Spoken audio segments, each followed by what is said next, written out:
Okay, good evening, everyone. Well, it's Taco Tuesday.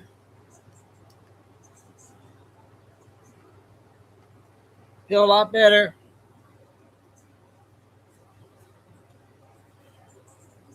Just got back from the store, got my stuff, what I need. The rest. Uh, you know, you okay? You may not. Huh? You all right? Come on. There's Chico. It was 96 degrees in my car. You can count the humidity with that. So we got all week.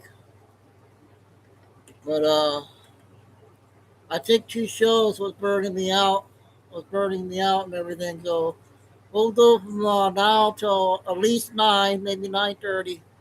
I got a lot to cover and get out today. We got two long Billy Beans, Kim. A 30-minute one and a 15-minute one. And then we got big news out of the Supreme Court that people are not going to like. Um, so I got four clips. We'll start off with that, with the breaking news stuff. And so, yeah, we'll get a lot of stuff out. Trying to stay cool. You having fun with the heat there in Florida, Flying Eagle? It's going to be warm like here.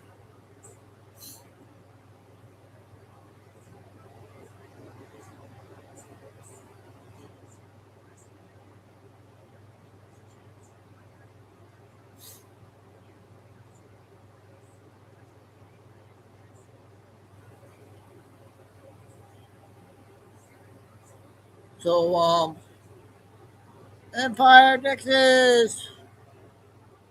Yep. Oh, well, this is what you call summertime.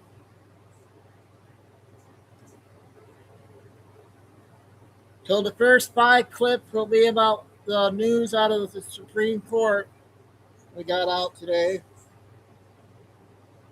Um, I think we should play this one with Shapiro. Judge Shapiro one. All right, we got about less than a minute to go here. Let's see. Carol.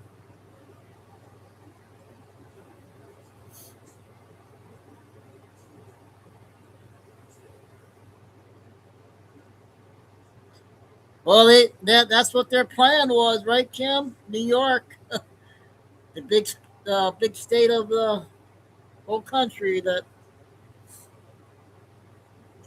yeah, you can go make some scrambled eggs or something or steaks outside on the driveway. There you go. That's what we did in Arizona.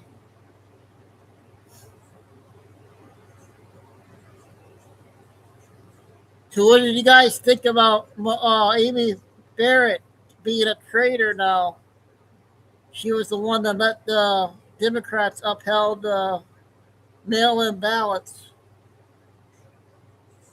Oh, it's ding ding time, Chico. Ready to go? Ready to go? What are you doing? Huh? I know you're hot, buddy. Everybody's hot. We gotta stay cool. Go find a cool place and lay down, okay? Well, lay up. I'm going by the fan. Lay on the fan. Come on. Ow. No, no window. Don't you dare go up there. Get on the couch. So we'll go ahead and get started here. There's they'll say I got the chance to go to the store. I just got back, so feeling good now. Hi, Mom. Listen, Mom. Uh, Chico, you don't need the window. It's too hot. Okay? You go lay down. No. He won't listen to me. He never does.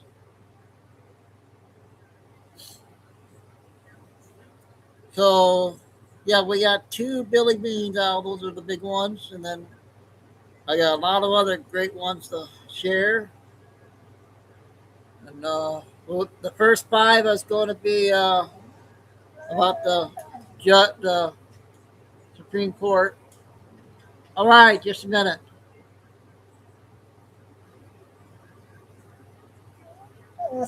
Just a minute.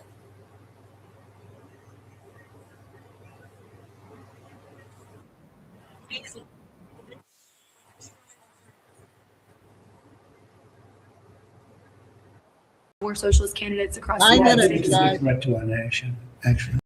Because it's not socialism, it's really communism. They use the word social democrat because it sounds so nice, but it's really communism you're talking about. I think it's the biggest threat to our nation there is. It's basically introducing communism into the United States of America. There's never been anything so dangerous. Yeah. Look, no one's better at politics in the GOP than Trump. And he sees that the new radicals, they may not have policies that work. Of course, they don't work, but they do have a lot of energy and a lot of naive followers who think that a man with a perpetual smile, isn't that creepy, with zero real world experience somehow has the answers. Fighting for working people, we don't have to nationalize that message. That is a national message. It's a national crisis. What these candidates offer is a vision that extends beyond the midterms. It extends beyond 2028. It speaks to what makes so many of us proud to be Democrats. It speaks to a vision that goes back to a New Deal understanding of what working people deserve. A New Deal? Chris Murphy wants to give us a raw deal. JJ, I tried calling you. I want to ask you about the New York election results. What you think about that for the Democratic Party, the Democratic Socialists? And my favorite, well, from the party that essentially excommunicated Kristen Sinema and are trying to drive out John Fetterman, their big tent lie. Now, this is Chris Murphy.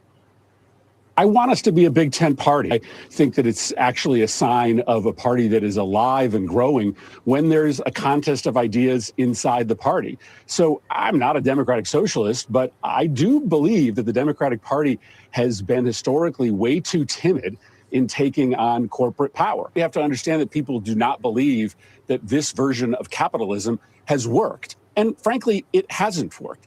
Okay, wait, it hasn't worked, Chris? Okay. I grew up in Connecticut. Are the people of my home state ready to abandon capitalism, the same system that built the state into what it once was? It was a manufacturing powerhouse. Pratt & Whitney aircraft, Colt firearms, Sikorsky, Otis elevator, electric boat. I could go on and on. And now it's home to so many rich commuters who work on Wall Street and pay huge state income taxes. So when they drive out those residents, who's going to be left to tax, Chris? The DSA train has also stopped in Washington, D.C., where the hard-left Janice Lewis George is slated to become the next mayor. She likes the idea of teens roaming the streets at night. Right now, using the curfew as a tool for our young people is dangerous. It is dangerous because we have federal troops who are in our city, mass ICE agents who are in our city. And these are the people enforcing this law on our young people. And these are not individuals who are trained in de-escalation. Oh, the old de-escalation idea. That's always worked out so well. It's going to be a total disaster. I've lived here on and off for 30 years.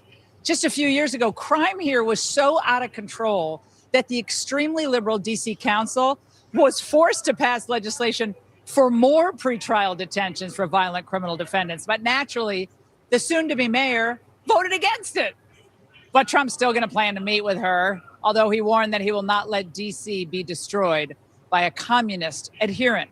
Here to discuss is Jeanine Pirro, U.S. Attorney for D.C. You also know her as Judge Jeanine. All right, Judge, Janice Lewis George is effectively running unopposed. President says he's going to meet with her. Yeah, well, the president says he's going to meet with her, but I think that irrespective of what she says, you really have to judge people by what they do. The fact, and you said it so well, Laura, this woman voted against detention for violent offenders and carjackers. She was the only one on the D.C. Council, which is left-leaning as you can get. But I think that this woman being opposed to a curfew indicates how unaware she is of law enforcement. Where'd she come from? I mean, D.C. Council, but what's her other background? I think she worked for the Attorney General for a couple of years, but she doesn't understand crime, because to be opposed to a curfew, and she thinks that the better way to resolve this is to have programs for young people. I agree, but she's obviously not informed, because there are 1,700 programs that the mayor has for young people in D.C. And to claim that these programs will be better than curfews is absurd. My heart is with the victim, not with the criminal. And I'm not sure where her heart is. Now, this DSA candidate tore into Trump for wanting to end cashless bail, Judge. Watch. Based on justice. It's punishment for poverty. DC not having a cash bail system is not leading to a surge in violence. In our last fiscal year, 92% of the people released pre-trial did not commit a new offense as they awaited trial. So how what is she talking about? First of all, for someone to be against bail, I mean, the truth is that the Constitution and the courts have recognized that bail is a way of assuring that someone's coming back to answer the charges against them. What should we do? Just say, hey, see you later, and make sure you don't hurt another victim on your way to your next crime? I mean, this is crazy. This is lunacy. This is why D.C. was one of the most violent cities in the country. And now President Trump, through making D.C. safe and beautiful, bringing in federal enhancements to work with local law enforcement, has turned it around. And these people think that they're going to change it so that they can take care of the criminal and not the victim. And what's stunning to me is they complain about the National Guard. The National Guard are the only ones who were shot. Sarah Beckstrom was shot and killed. She was in the National Guard. They don't care about her. You know, Andrew was also shot, and a National Guard the guardsmen, and they're worried about the other people and not the real victim. No, they're worried about illegal aliens. That's what they're worried about. That's the most thing they're most worried about. Illegal alien criminals. Yeah. Judge, on the issue with the monuments, President Trump has been very clear that on our 250th birthday, people are coming into town to celebrate. He wanted to beautify this city, which I think is a very worthy goal. Yeah. Now, we have more people, more security watching these monuments to make sure they're not vandalized. What can you tell the American people tonight about the state of the reflecting pool? Is it possible to keep it clean? I know there's a lot of debate about you can't even keep it clean if you wanted to. And well, you know, I don't know much about the construction of the reflecting pool and the algae and all the other stuff. But what I can tell you is that the park police are very much on top of what's going on, that there have been many citations issued, and that my office will be prosecuting any crimes. And let anyone who comes to this district who thinks that he or she is going to vandalize the reflecting pool or any kind of monument, you're facing 10 years in prison. So don't get smart, because we're on the lookout for them, and I'm happy to prosecute. But you know what I also thought was very just sad, Judge, is that I remember 1976. I mean, that was just such a time of great joy with all the terrible things that had just happened. Yeah, the Vietnam War. You had Richard Nixon. You had the national malaise. You had an economy that was in real tatters. But the people came together and they celebrated our country. Yep. And politicians, it was all set aside for the birthday of the country. Yeah. And you know what? What we're facing now is a nation that's not full of people who love America. And it's slowly been dissipating, where it's okay to say that you hate America. Schools. And on the road to hating America is you hate capitalism and you hate all of this meritocracy. And the truth is, unless we turn it around, we're going the way of socialism and ultimately communism. President Trump is right. You see that cartoon in the Babylon Bee where the Cubans are now leaving New York to try to flee communism, going back to Cuba? That was actually funny, but it was sad.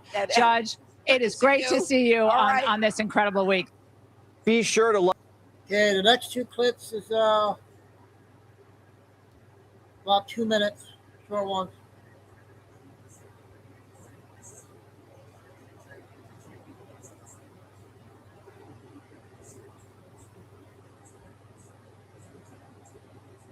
Oh man, what's going on here?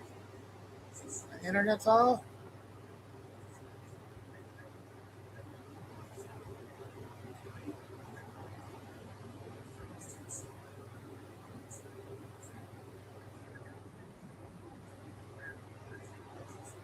God darn it.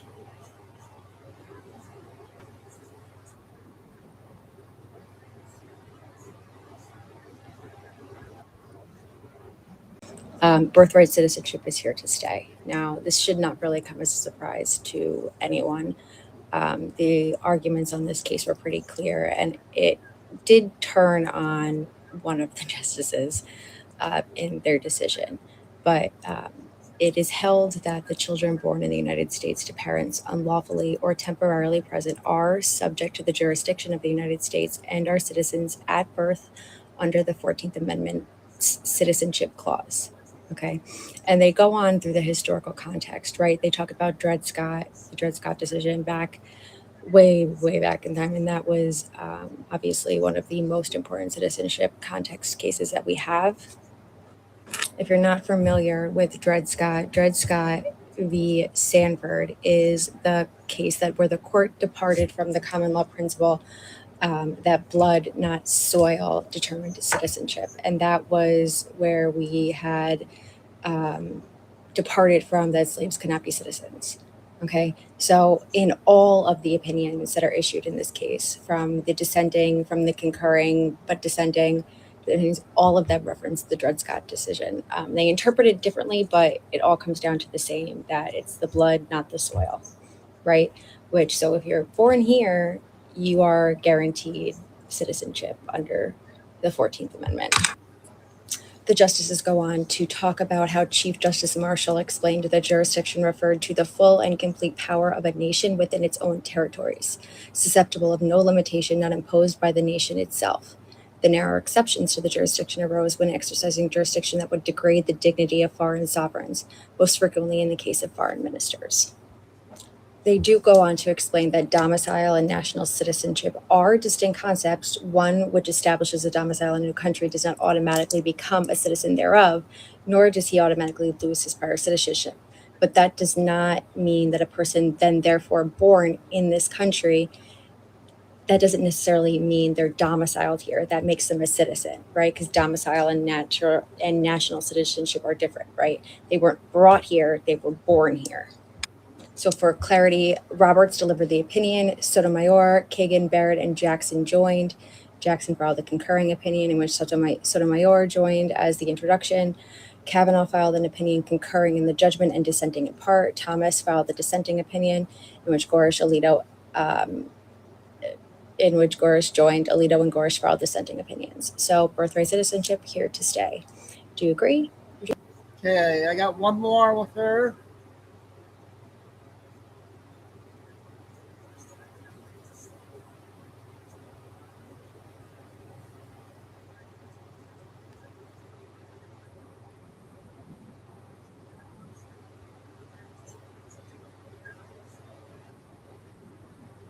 West Virginia versus BPJ. This is the case that has to deal with Title IX and the Equal Protection Clause of the 14th Amendment on whether or not schools may maintain women's and girls' sports teams for biological females. This basically means may schools determine eligibility for female sports based on biological sex. Now, essentially this means, and this comes and stems from whether or not a biological male who identifies as female and has taken hormone blockers and puberty blockers, can they play on a female sports team? Okay.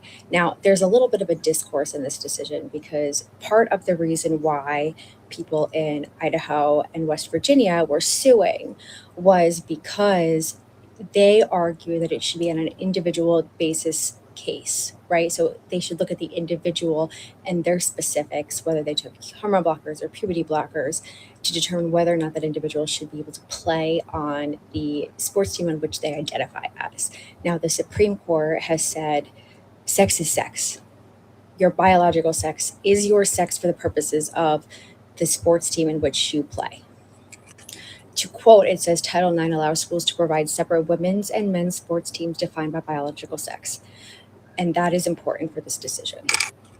They quote BPJ in the filing and they say, well, BPJ agrees that Title IX permits schools to maintain separate female and male sports teams and to prohibit most biological males from playing on women's sports and girls' teams.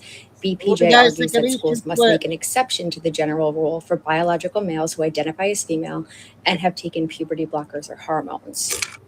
The court then goes on to say, but the text of Title IX, the Javits Amendment, and Title IX regulations do not support that argument and do not speak to the issue in a way that could properly be interpreted to require schools to allow biological males to participate in women's and girls' sports. As to the puberty blocker argument, You guys this as know whose applied birthday it argument is that the today? state's sex-based classification is generally admissible, it fails for the same reason, particularly in the sports context, determining the effects of the puberty blockers and hormones taken by transgender athletes, and then comparing each of those transgender athletes' abilities to those of other individual biological males and individual biological females in the relevant sport would be an almost impossible task for a judge to perform on an equitable basis.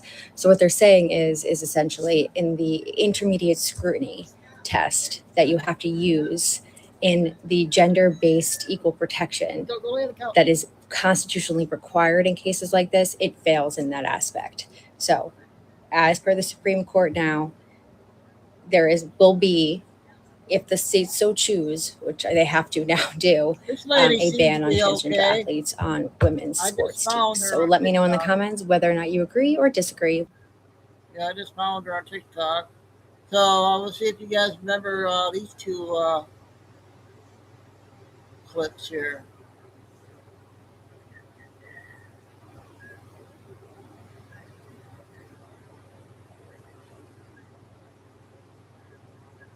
Yep, thanks, JJ.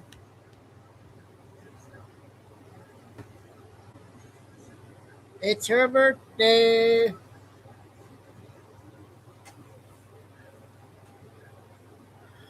I got a 12-minute one for you, JJ. You want me to play it with what's his name and the other guy? And I'm going to play this 4-minute clip. It's an old clip from Princess Diana. You guys should all remember. And I'm a great believer that you should always confuse the enemy. Who was the enemy? Well, the enemy was my husband's department. Because I am a very strong person, and I know that causes complications in the system that I live in. I was a problem. I was a liability, seen as. And how are we going to deal with her? This hasn't happened before. Who was asking those questions? People around me, people in this environment, and... The royal household? People in my environment, yes, yeah. They began to see you as a problem? Yes, very much so. Mm-hmm. How did that show itself? By visits abroad being blocked, by things that had come naturally my way being stopped, letters got lost, this, right? and various things. JJ, yeah. So despite the fact that your interest was always to continue with your duties, you found that your duties were being held from you? Yes. Everything changed after we separated, and life became very difficult then for me. Who was behind that change? Well, my husband's side were very busy stopping me. Have you any idea how that conversation came to be published in the national press? No, but it was done to harm me in a serious manner, and that was the first time I'd experienced what it was like to be outside the net, so to speak, and not be in the family. It was very much a poker game, chess game. Do you really believe that a campaign was being waged against you? Yes, I did, absolutely. Yeah. Why? I was a separated wife of the Prince of Wales. I was a problem, full stop. Never happened before. What do we do with her? Can't we pack her off to somewhere quietly rather than campaign against her? She won't go quietly. That's the problem. I'll fight till the end. Because I believe that I have a role to fulfill. It did surprise them when I took myself out of the game. They hadn't expected that. And I'm a great believer that you should always confuse the enemy. Who was the enemy? Well, the enemy was my husband's department. Because I always got more publicity. My work was discussed much more than him. And, from that point of view, I understand it. But I was doing good things. I wanted to do good things. I was never going to hurt anyone. I was never going to let anyone down. Do you think you'll ever be queen? No, I don't. No. Yeah, I was playing this again for our new people that came in. I don't know if they ever saw this one, so playing it for them. Why do you think that? I'd like to be a queen of people's hearts, in people's hearts. But I don't see myself being queen of this country. I don't think many people would want me to be queen. Actually, when I say many people, I mean the establishment that I'm married into. Because they've decided that I'm a non-starter. Why do you think they've decided that? Because I do things differently. Because I don't go by a rule book. Because I lead from the heart, not the head. And albeit that's got me into trouble in my work, I understand that. But someone's got to go out there and love people and show it. And do you think that because of the way you behave, that's precluded you effectively from becoming queen? Yes, well, not precluded me. I wouldn't say that. I just don't think I have as many supporters in that environment than I did. Yeah. You mean within the royal household? Mm-hmm. They see me as a threat of some kind. And I'm here to do good. I'm not a destructive person. Why do they see you as a threat? I think every strong woman in history has had to walk down a similar path. And I think it's the strength that causes the confusion and the fear. Why is she strong? Where does she get it from? Where is she taking it? Where is she going to use it? Why do the public still support her? When I say public, you're going into an engagement and there's a great many people there. Why have you decided to give this interview now? Why have you decided to speak at this time? Because we will have been separated 3 years this December. And the perception that has been given of me for the last 3 years has been very confusing, turbulent. And in some areas, I'm sure many, many people doubt me. And I want to reassure all those people who have loved me and supported me throughout the last 15 years, so I'd never let them down. That is a priority to me, along with my children. And so you feel that by speaking out in this way, you'll be able to reassure the people? Mm-hmm. The people that matter to me, the man on the street. Yeah, because that's what matters more than anything else. Okay. Yeah, we heard that a long time ago, but played that for our new people.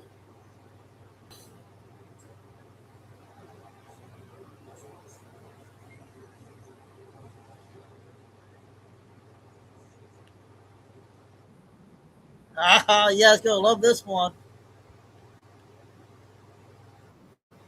She's back. Well, I don't know, because you're not looking well. You're not looking well at all. You look like somebody that's under a lot of pressure. And you're under a lot of pressure because you misled a lot of people. You made people think that they got rights and power and authority that they don't have. And now you got to face the reality of that, right? See, the evidence of that is the mere fact that this morning, while we're sitting here waiting for you to come in here, some immigrant with a head wrap on came and had the audacity to tell me, Danny, and Zoe that we couldn't sit there. Somebody who don't even have the right to be in this country gonna tell us where we can sit. That's due to your leadership. That's due to you filling people's head with a lot of bunch of nonsense. So let's cut through the chase. We told you, I know for a fact that I did, that we was coming for these seats. That still stands, sir.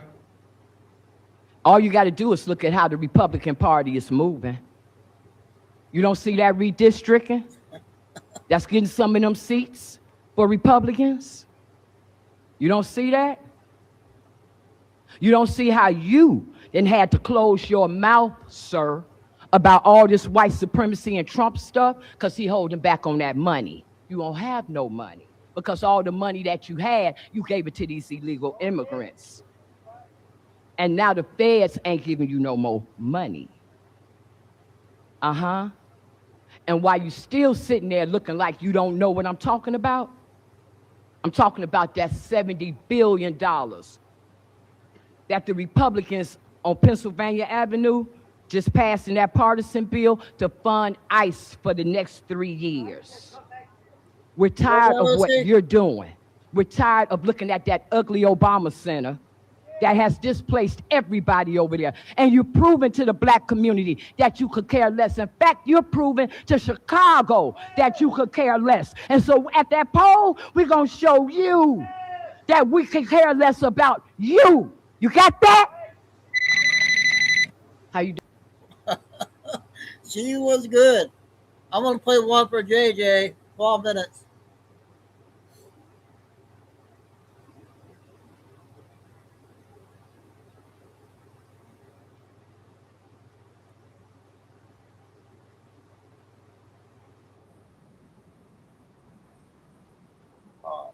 Wait.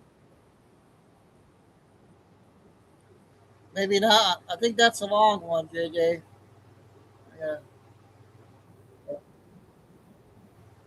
I'll send it.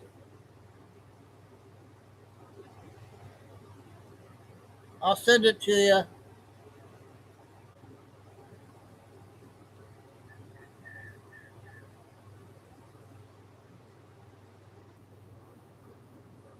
How about this news? Did you guys hear this? Two Somali-based individuals arrested for fraud. The most recent individual was found in Somalia after being on the run for 4 years. He was allegedly a central figure in the Feeding Our Future fraud scheme that stole close to $300 million in COVID-19 pandemic relief programs. The suspect allegedly exchanged emails with convicted ringleader Amy Bach that had the subject line Ilhan's office. Congresswoman Omar continues to deny all wrong. So no one is saying definitively that Ilhan Omar knew or anything like that, but she does come up several times in the hemisphere of all of this, and she did help author and push forward the essentially the COVID era legislation that took off the guardrails that allowed for this to happen at such an extent. So those emails and text messages came up from Amy Bach, although Amy still says that doesn't mean I know that Ilhan Omar knew anything. And obviously Ilhan Omar is denying.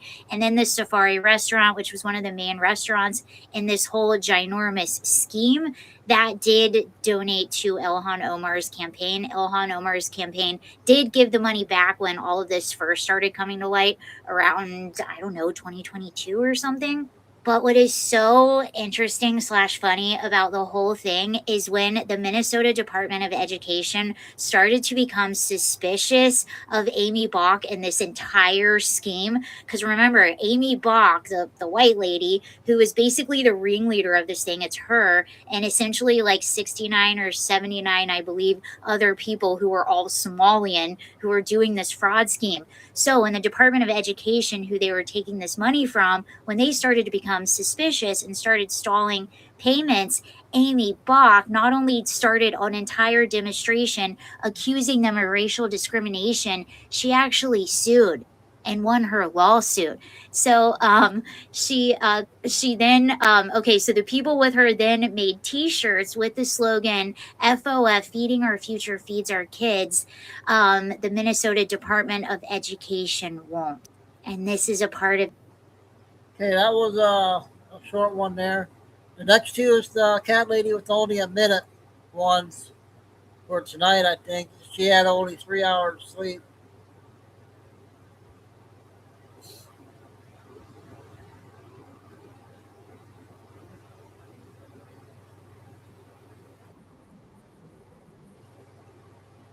Two of hers right now. I've got 1 hour before I got to leave to go to the vet. Lucy's glaucoma eye is severely infected. It's severely swollen. She's not doing good. She's in a lot of pain. That's my 16-year-old Chihuahua. Just replaced a tire. Everything's all happening at one time in threes, like my sleep, 3 hours. Isn't that something? But I wanted to tell you guys something. I've got an hour before I got to leave. You know what I'm doing in that hour? I'm going out and trying to drum up business. You cannot ever stop. You have to keep going, okay? No matter how bad it is, you have to keep going. Even when you forget to freaking smear in your lip liner. So glad I did this video so I don't go out looking like a damn blowfish. Anyway, guys, who else is thinking that July the 4th might be the Islamic regime's day of fireworks? I hope it is. I hope Trump's had enough, and I hope he takes care of this shit and we can move on past it, okay? Hope you guys have a wonderful, productive day. And don't forget, blend in your... Yeah, I think she has two. I'm not sure what this next one is.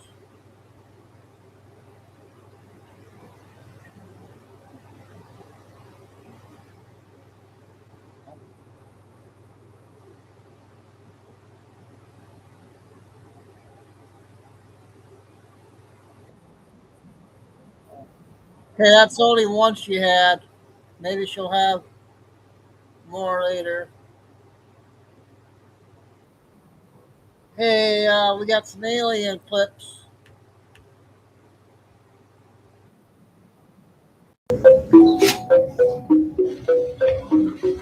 this is an old one.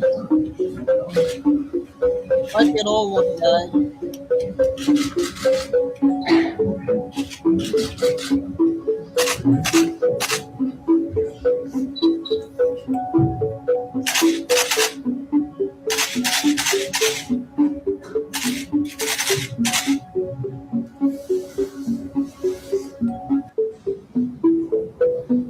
Hurry up! 2 big Billy Beans are coming up shortly.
They want to find out about the UFOs and anything having to do with UFO or related material. And we're going to be releasing a lot of things from. Kay should be coming in. I don't know where she's at.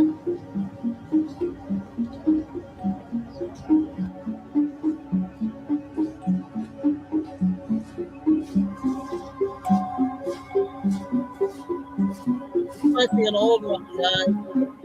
Oh, there's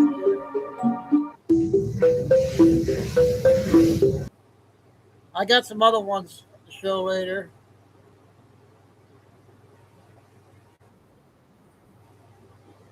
Lucy's governor or senator.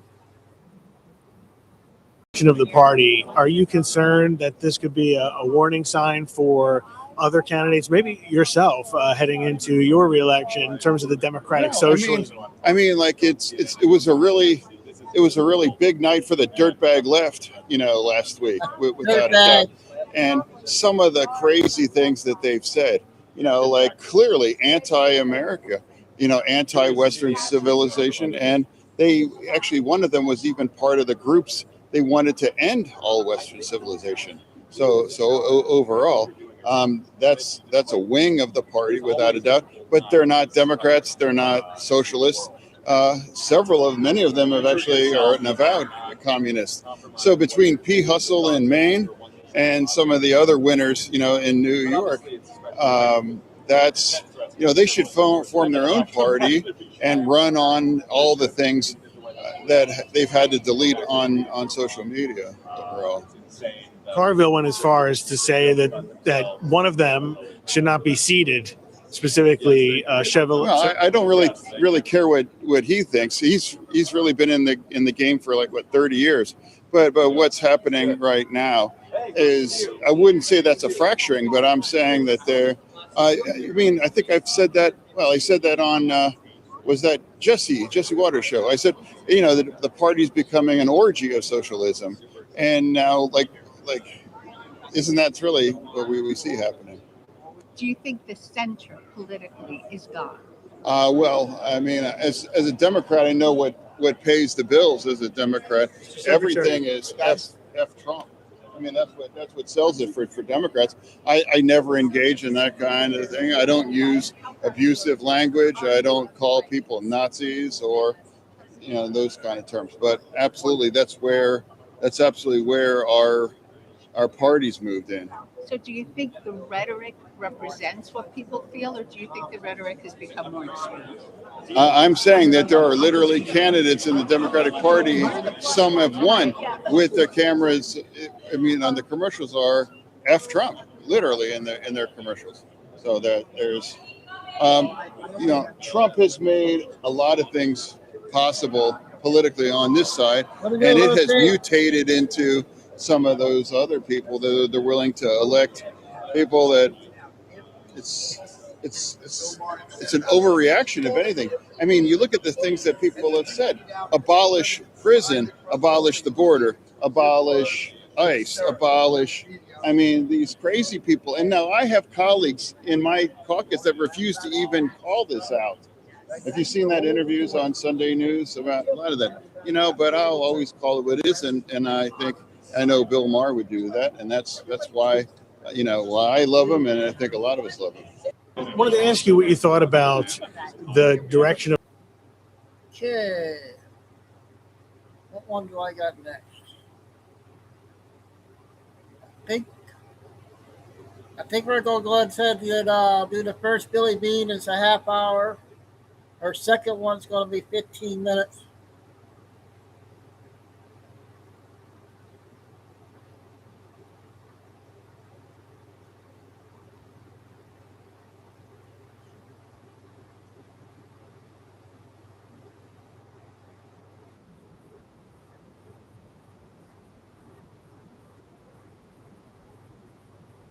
a.m. Some of the things we'll cover: M flares from the sun. President Trump wins 2 out of 3. Congress continues to investigate the COVID. And what the heck is going on in the Middle East?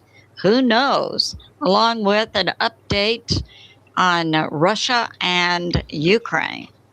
So we have this just happened. So we have the U.S. East Coast, Canada, Newfoundland. We just had a 4.2 earthquake in Newfoundland, rare for that area. But we can expect to see unusual things happening. We have this from YouTube Space Weather site. We're seeing some weak flares from the sun, estimated to be M flares. That happened late yesterday. No associated CME. We are expecting a CME today that came off of the sun's energy or filaments a few days ago.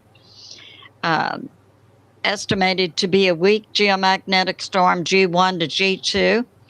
And auroras in the polar areas. No auroras for America. So that's going on. And we have this.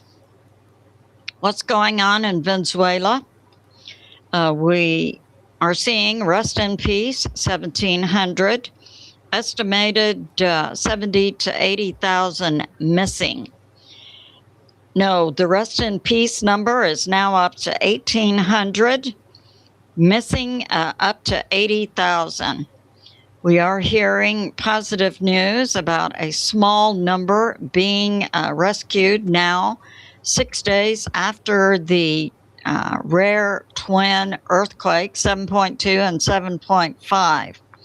Rescues are now up to 33, including 2 boys, 9 years old, 11 years old, plus another young boy and his father, plus an 18-month-old baby.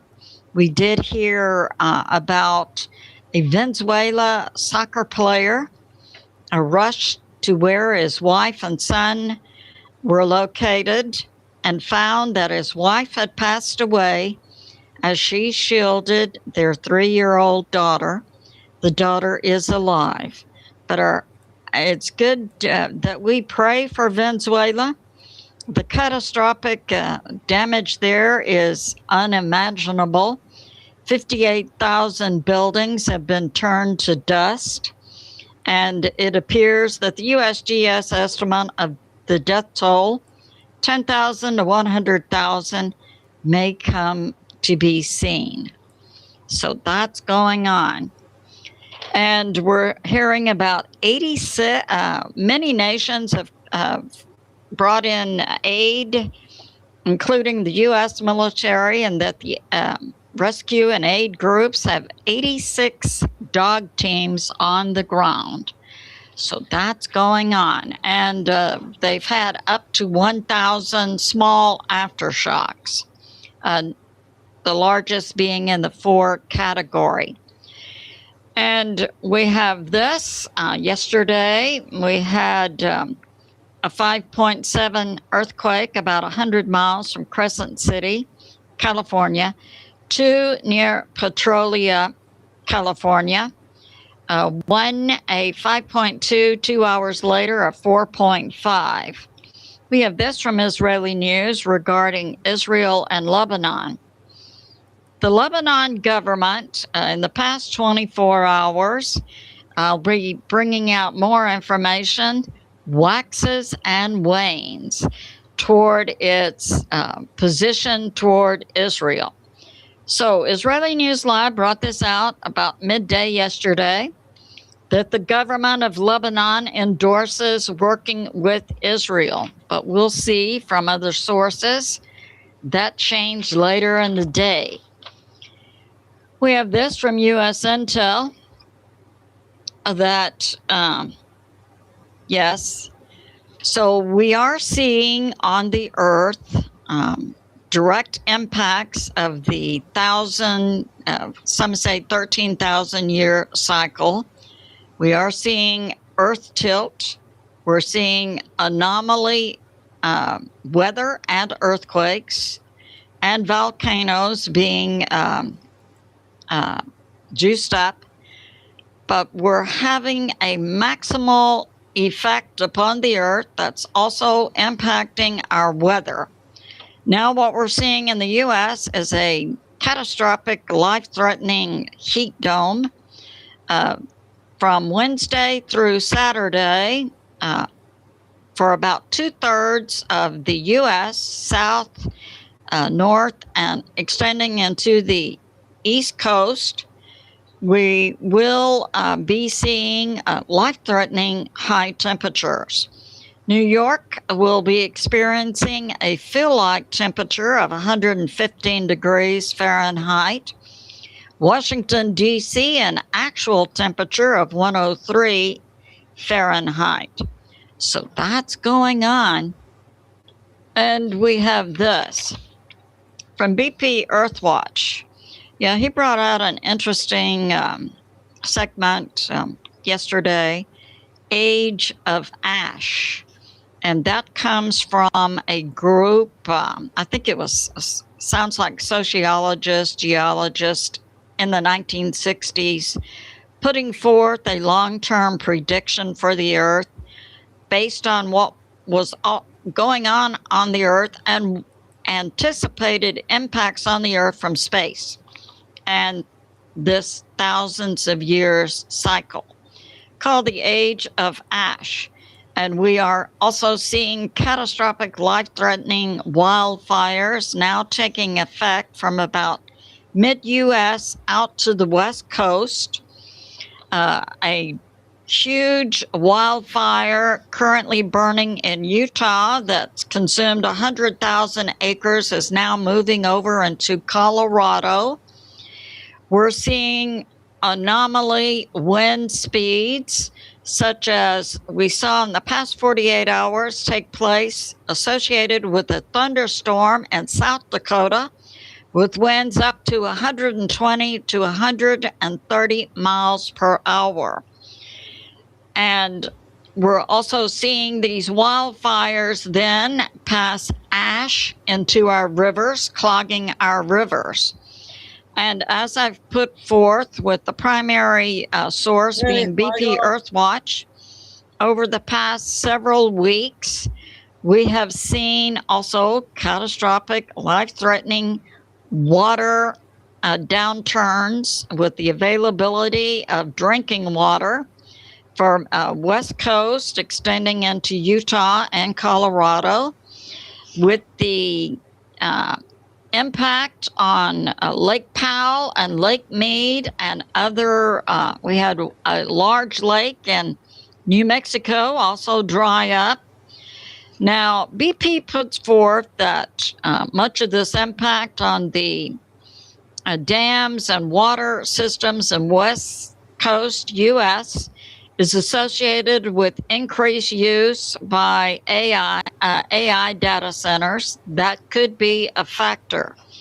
I submit that what we're seeing with the downturn of water availability in the West Coast plus the wildfires, plus the anomaly wind speeds, I reasonably expect to see associated with some simple things like thunderstorms correlates to warnings we've heard from Mike from around the world that fits in with this space impact on Earth and our cycle that we're in right now and the ongoing pole shift.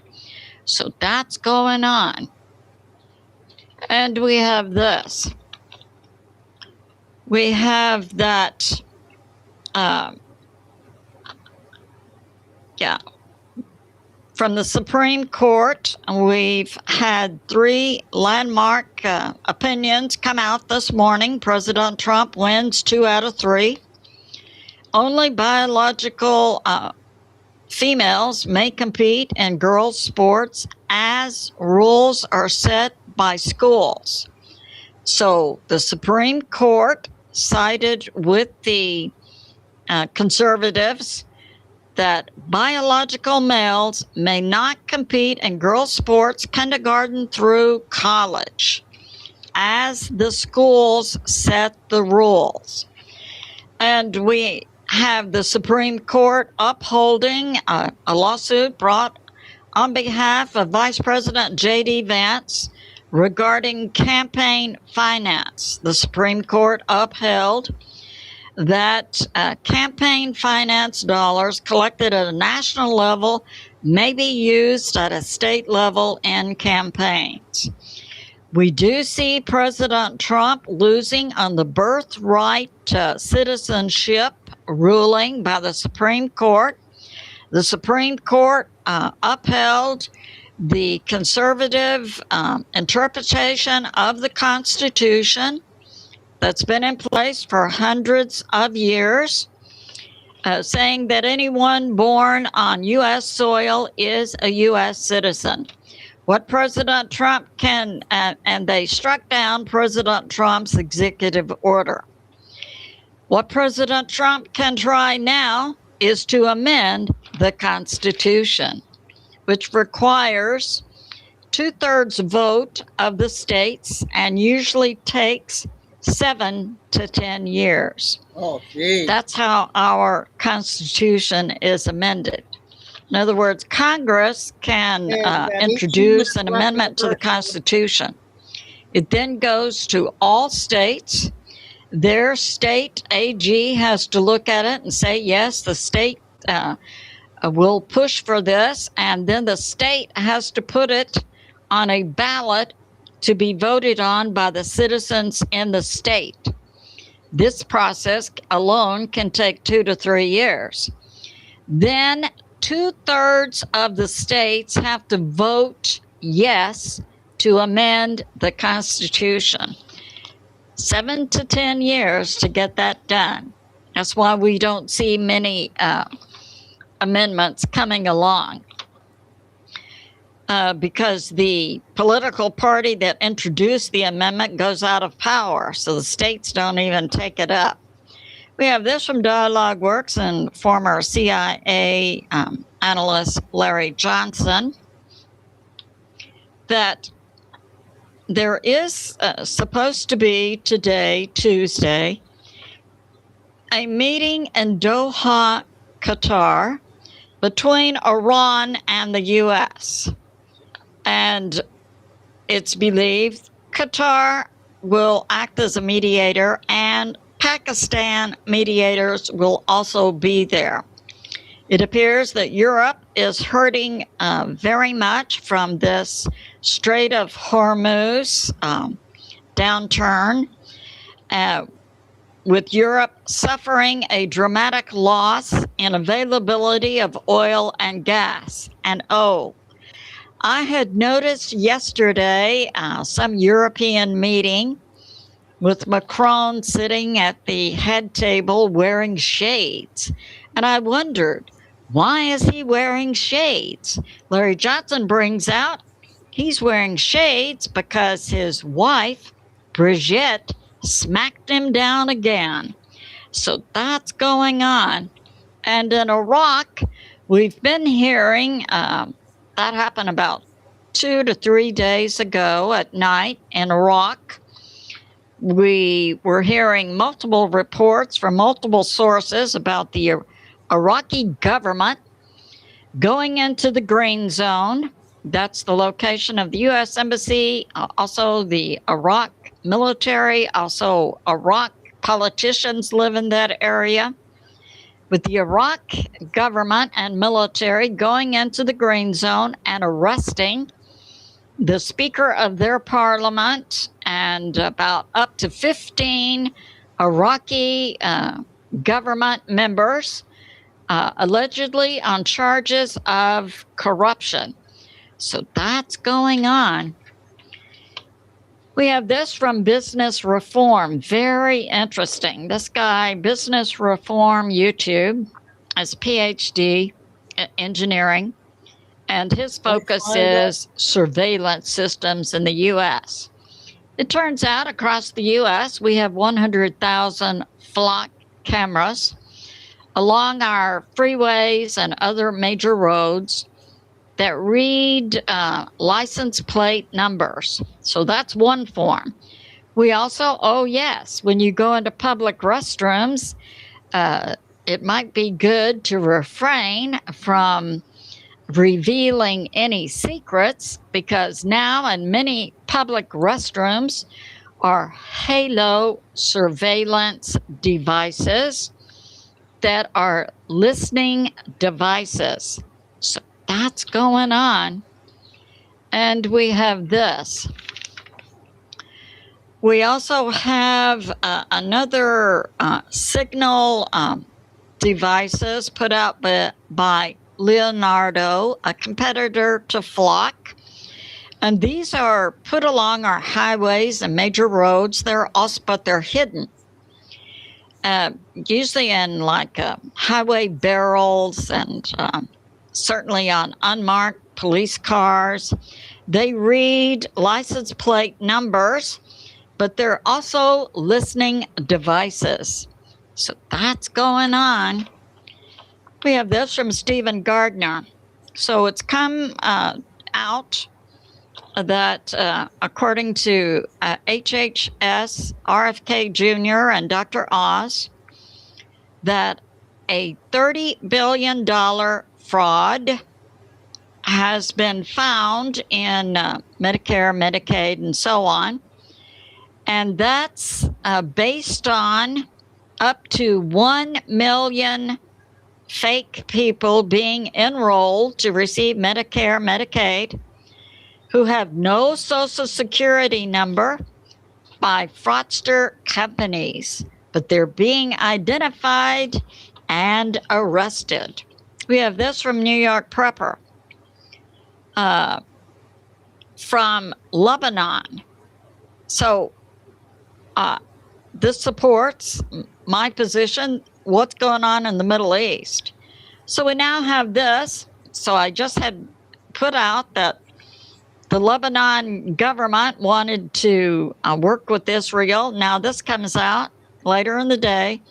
The Lebanon speaker of their government says that Lebanon does not accept the U.S.-Israel deal. So that's going on. And we have this from the Supreme Court. Yes. So a few days ago, the Supreme Court gave out another finding upholding the Second Amendment. The Supreme Court says that states cannot regulate licensed gun owners and prevent them from going armed into public places. So that's a win for the gun owners and Second Amendment. So that's going on. And we have this. Military summary. What's going on with Ukraine and Russia?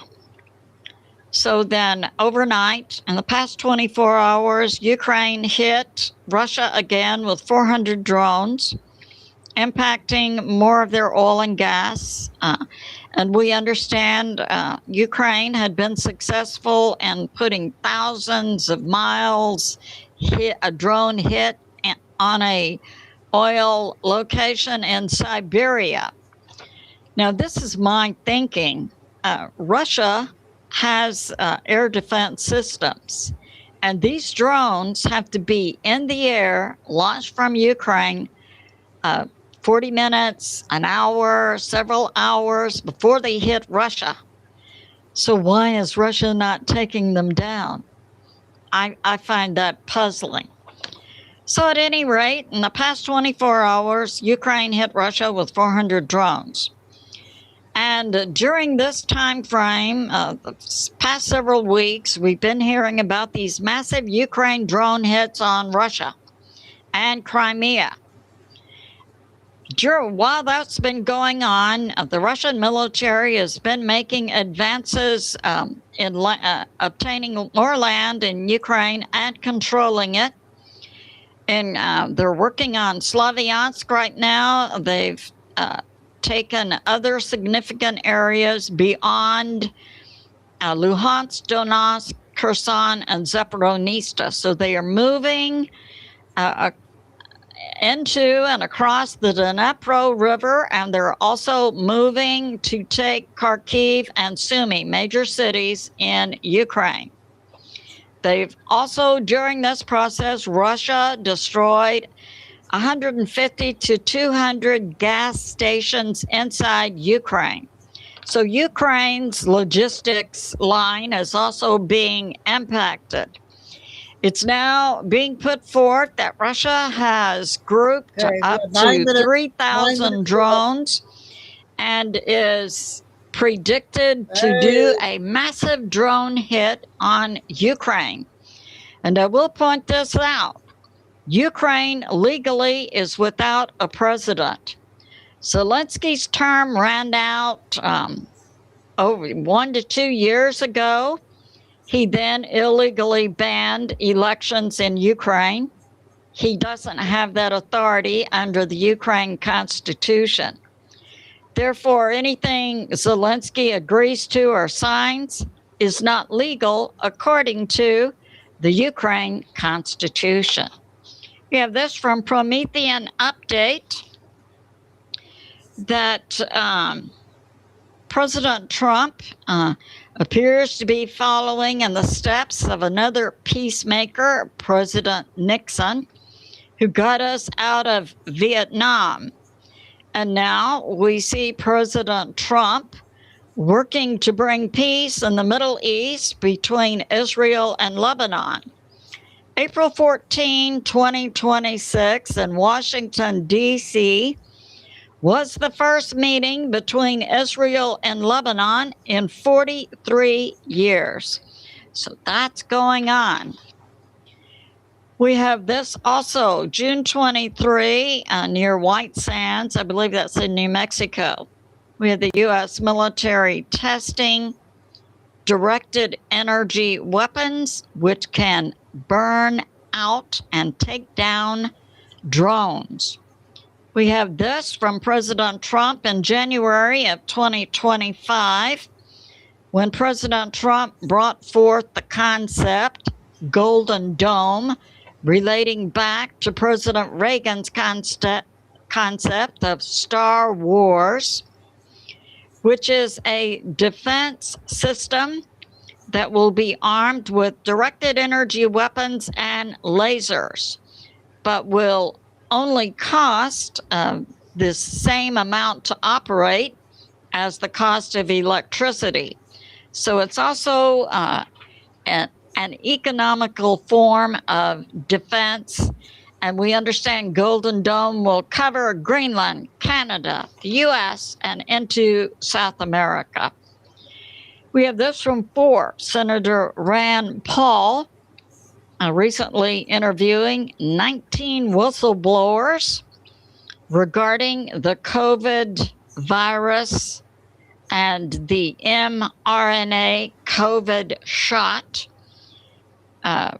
supporting that Fauci lied, Birx lied, the CDC lied, the FDA lied, and misled the CIA and Congress that they were safe and that it wasn't a bioweapon, which we know now COVID was a bioweapon, and the mRNA shot was not a vaccine. We have this from the Economic Times. Also, Big Pharma was heavily invested in the COVID and the COVID shot. And the FDA and the CDC hid any safety concerns, including the effects of the COVID shot on some people causing sudden death, and in many cases, quick onset of fast-acting cancer. So yeah, that was hidden from the American people too, along with Congress and the CIA. We have this from Enforcer. So in the last 24 hours, we also saw Iran hitting some of its Gulf states, Kuwait, Bahrain, and we also saw Israel hitting Lebanon, Lebanon hitting back against Israel, not Lebanon government hitting back against Israel, but the terrorist proxies for Iran, Hezbollah. And Hezbollah then put forth that if Israel and Lebanon government want to work together against Hezbollah, that Hezbollah will overturn the government in Lebanon. And we have this. Iran, from multiple sources, continues to develop nukes. So we have that going on. We have this from Enforcer, that President Putin is now making public statements that, yes, the Ukraine hits on Russia's oil and gas is now causing problems inside Russia. That's the first time, and that Russia could preps to evacuate several million people from Crimea. We had Lukashenko, the leader of Belarus, an ally of Russia, meeting with President Putin for about 2 days, and now is in China. We do not know how China fits in with Russia and Belarus yet. We have this from Stephen Gardner. A Biden judge, in other words, a Dem-controlled judge, ruled that the U.S. government software can't be used by states to verify citizens who are eligible to vote. So that's going on. Yeah. So we'll see President Trump. New executive orders are a push to amend the Constitution. We have this from Benny Johnson, that the Dem socialist in New York, one of whom won a small district, had also posted on her social media, "Death to America," and that militant force may be used to take down existing America groups. So yeah, we have plainly a commie socialist in New York now going to the House of Representatives who wants to use militant force terrorism inside the U.S. and believes in death to America. So that characterizes New York socialist. We have a short prayer based on Isaiah 19. We pray, God the Father, in the name of God the Son, Jesus, whom many call Yeshua, that you blind our enemies and that you strengthen our defenses as we, your people, America, fight against evil in all of its disguises shape-shifting entities, and all lying words. And we say, thank you, God the Father, God the Son, Jesus, whom many call Yeshua, and God the Holy Spirit. I say to my family and friends, remain steady out there, continue to pray. God is in charge, and he is on the move. I love you, and I'll see you soon. Okay, that was a long one, you guys. We got them done. Flying Eagle sent me something, you guys. I'm going to read it.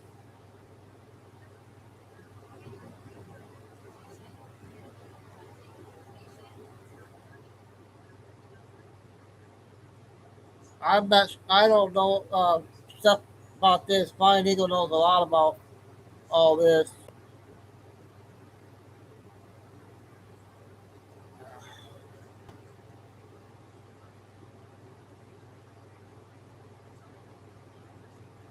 Yeah, Kay Barry was Flying Eagle's wife was telling me about that. Can you guys see that? When debt collector comes after you for debt owed, but you sent a cease and desist letter, now they owe you $1,000 for every letter. It's illegal for a collection agent to buy your debt and come after you for it. You don't censor to that, and they are harassing you. And the bottom's up there.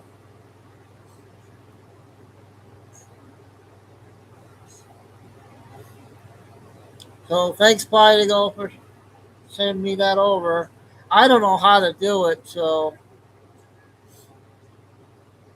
guys, appreciate Plightigo for finding that. And we're going to get the other Billy Bean out. She has a 15-minute one.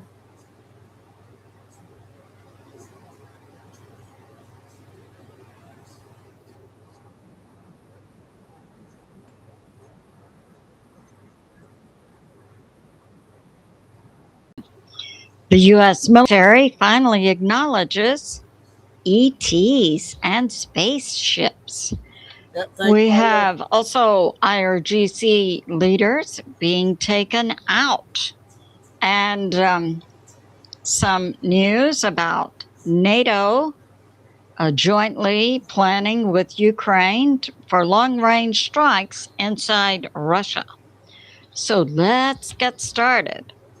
So we have this from Max Afterburner that CENTCOM is putting out information that near Iran, we have multiple expeditionary units, including amphibious assault ships, Marines, and F-35Ds. And it's speculated that in the U.S. next hit on Iran, because the IRGC, the mullahs, currently are, we believe, planning to take out President Trump, and so on, will definitely be hit again. It's speculated these Marines, amphibious ships, F-35s, and so on, will take control of Karg Island, the location where 90% of Iran's oil is piped and put into tankers.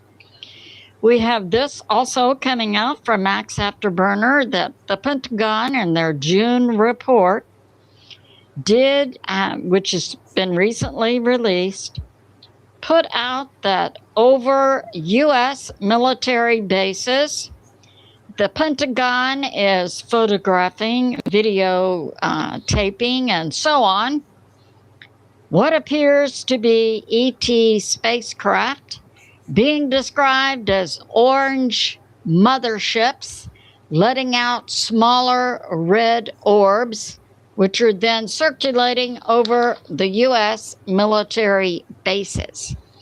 That would be in agreement with President Trump's putting out a new government site, alien.gov, and President Trump's historic presidential release of classified documents from multiple U.S. government agencies regarding ETs and spacecraft. So we see the Pentagon coming out and making a written public statement. So that's going on with regard to the Memorandum of Understanding between the U.S. and Iran.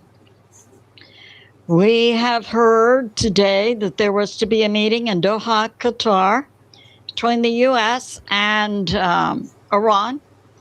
And we understand showing up for the meeting was the U.S., represented by Steve Witkoff and Jared Kushner, and Iran sending no one.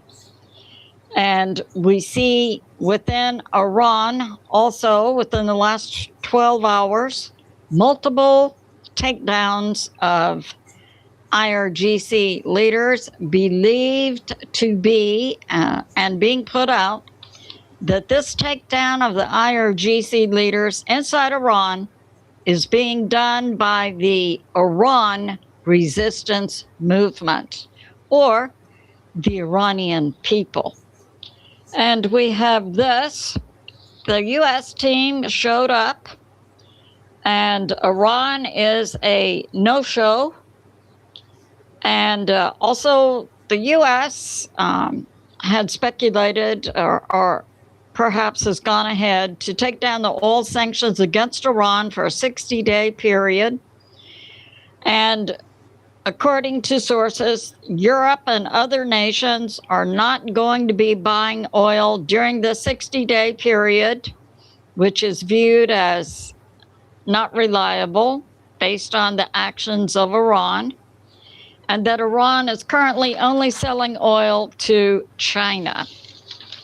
And we have this. Iran today is coming out and making threats against Oman, France, and the U.S. Fresh threats. Because Iran is intent on controlling the Strait of Hormuz. We have this coming out from Iran, and you can see this on Tusi TV, an Iran TV clip showing one of the mullahs calling for the assassination of President Trump. So that's going on in Iran. Think we're going to make a deal with them? Unlikely. We have this from Dialogue Works, interviewing John Helmer, who says that the ex-CIA and ex-MI6 are no longer getting current intel, and that we see that with regard to Ukraine launching drones, Ukraine doesn't need people, doesn't need a population to launch drones. And that would be consistent with my assessment of Zelensky, not the legal president of Ukraine, stating about 2 years ago that one of his military objectives was to de-Slav Ukraine. That means take out the genetic line of the Slavic people, both those who speak Russian and those who speak Ukraine. So Zelensky himself publicly has stated that one of his military goals is to depopulate Ukraine. So John Helmer says Zelensky wouldn't need a Ukraine population to launch drones. They just need operators. And we have this going on. So an assessment, according to John Helmer, of Ukraine and Russia, inside Ukraine, that Ukraine does still have some military pockets around the Donbass area, but that Kherson and Zaporizhzhia and Crimea are under the control of Russia. And John Helmer puts forth that there are Nazi elements inside Ukraine. And we saw recently the president of Poland taking back a medal that had been given to Zelensky because in Ukraine, Zelensky said one of their heroes was an individual named Banderas, a Nazi. And many of us remember back when this Ukraine-Russia conflict began that Ukraine had an obvious Nazi unit called the Azov. So that's going on. So John Helmer puts forth that there are Nazi units, Nazi thinking or Nazi inclined thinking individuals in Ukraine, in NATO, in Germany, in France, and in the UK, and in NATO. So that's going on. We have this from Tusi TV. So today, we're seeing IRGC leaders being taken out. It's believed by the Iran people, the Iran resistance movement, taking out near Pavla 2 individuals, Bahran Qassani and Mohammed Kadamani. They were 2 IRGC and Basij leaders. And these 2 individuals taken out, we believe, by the Iran resistance group led the January 8 to 9 slaughter of unarmed Iranian people in the streets of Tehran. So they're out. They've been assassinated. We also have information about 3 unidentified IRGC intel individuals also being assassinated today. Another individual, Mohammed Ahmadani, who is the deputy leader of the IRGC Navy. So he's also out today. And we have this, that another individual, Favi Banchovi, a broadcaster who was the head of the IRGC media, has also been assassinated. And we have that a militant part of the IRGC says that Iran will never work with the U.S. to reach an agreement. And it's believed that inside Iran, they are trying to hire assassins inside the U.S. to take out President Trump. And that the IRGC said no to the meeting in Doha scheduled for today. The IRGC threatens Oman if Oman doesn't work with the IRGC to control the Strait of Hormuz and charge tolls. Oman sent a message to the U.S. and said Oman wants to work with Iran to charge tolls, but Oman wants to work with the U.S. So we see Oman trying to cover all bases. And to the Oman message to the U.S. said no. We have this about Israel and Lebanon. Lebanon now says that Israel will have to get out of Lebanon. And then we have other groups. So apparently there's a civil war going on inside Iran, as well as a civil war or unrest or difference between groups inside Lebanon. And we have Iran, also the IRGC today says Iran will not discuss anything about nukes with the U.S. And we have the mullahs inside Iran today saying there will be no peace with the U.S. and Iran, no mullahs, no talks about nukes. We have this, a proposed plan between the U.S., Israel, and the government of Lebanon to create a buffer zone, and that would be southern Lebanon, right on the border with Israel, to have a buffer zone and that with the support of the U.S. and Israel militaries to help the Lebanese military, the Lebanon military will disarm Hezbollah and push Hezbollah out of Lebanon. And we have also that the U.S. will help Lebanon in reconstruction after there is a peaceful settlement between Israel and Lebanon. So that's going on. And also that the U.S. military will help the military of Lebanon push out the Hezbollah and disarm them. We have this from Alex Christoforo. A joint Ukraine-NATO plan is to strike deep inside Russia to take out Russia's airports and their military runways.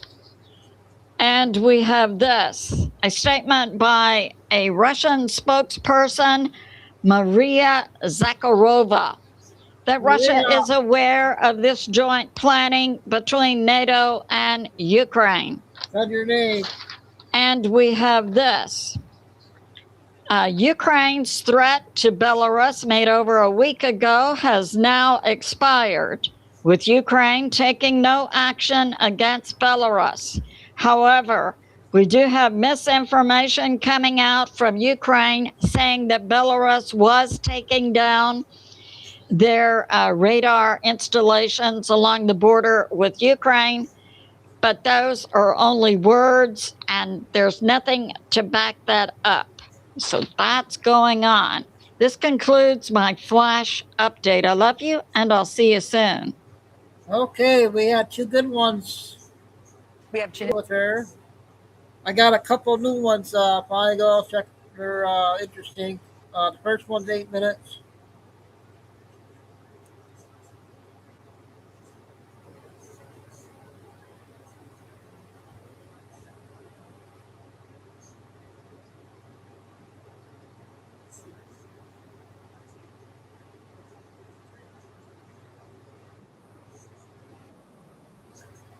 Let me know on this one, you guys. Pretty good, I think. Fireworks, scouts, flags on the porch. A whole country throwing a party for people who got so angry about being taxed, they threw a king's tea into a harbor and fought a war over it. We love that story. We put it on the money. So here's a strange question. If we admire those people that much for getting angry about a tax, why don't we feel anything at all about ours? Let me clear up the version most people carry, because the popular story is wrong and the truth is more interesting. You've heard it was about a tax on tea, a few cents. People picture the colonists furious that tea got more expensive. That's not what happened. The Tea Act of 1773 didn't raise the price of tea. It lowered it. The tea was about to get cheaper. So why throw it in the harbor? Because it was never about the price. It was about who gets to decide. The tax was set by a parliament 3,000 miles away that they had no vote in, no voice in, no say in. They didn't rebel because the number was too high. They rebelled because nobody asked them. That's the phrase you learned and stopped hearing. Taxation without representation. The key word in it isn't taxation, it's without consent. The amount was almost beside the point. They were willing to go to war over a principle, that you don't get to take what's mine unless I have a say in it. Hold that thought. Now, I want to show you the number. The colonists revolted over the principle of a tax most of them barely paid. Here's what you pay. Add it all up. Federal income tax, state income tax, the payroll taxes pulled before you ever see your check, sales tax, property tax, gas tax. And a typical American pays around a third of everything they earn. 30 cents on every dollar. The Tax Foundation put it plainly. Americans spend more on taxes than on food, clothing, and housing combined. Now, you've probably heard people say they take half. I won't inflate a number to make you angry. Half is not what the average person pays. But it's not crazy either. Because in a high-tax state, on the last dollar a high earner makes, the combined rate really can brush up against 50%. That's a top marginal rate, not the average. The feeling points at something real, but the honest number, for most people, is around a third. 30 cents on every dollar you earn, gone, decided by people you'll never meet. The colonists threw a war over a tax they had no say in. You hand over a third of your life's work to a system you have no real say in either, and you set off fireworks to celebrate the people who wouldn't. What changed? Here's the part that usually gets left out, because it complicates the easy story. When the colonists won, they didn't build what we have now. They built something smaller first.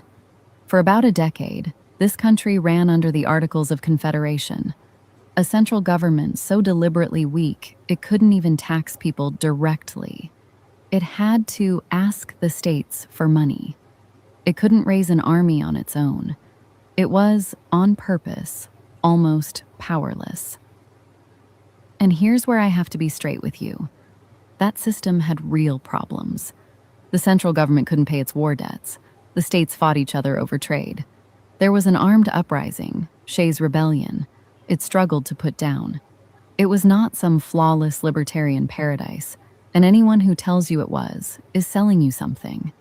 That weakness is exactly why a group of men gathered in Philadelphia and wrote the Constitution, to build something stronger.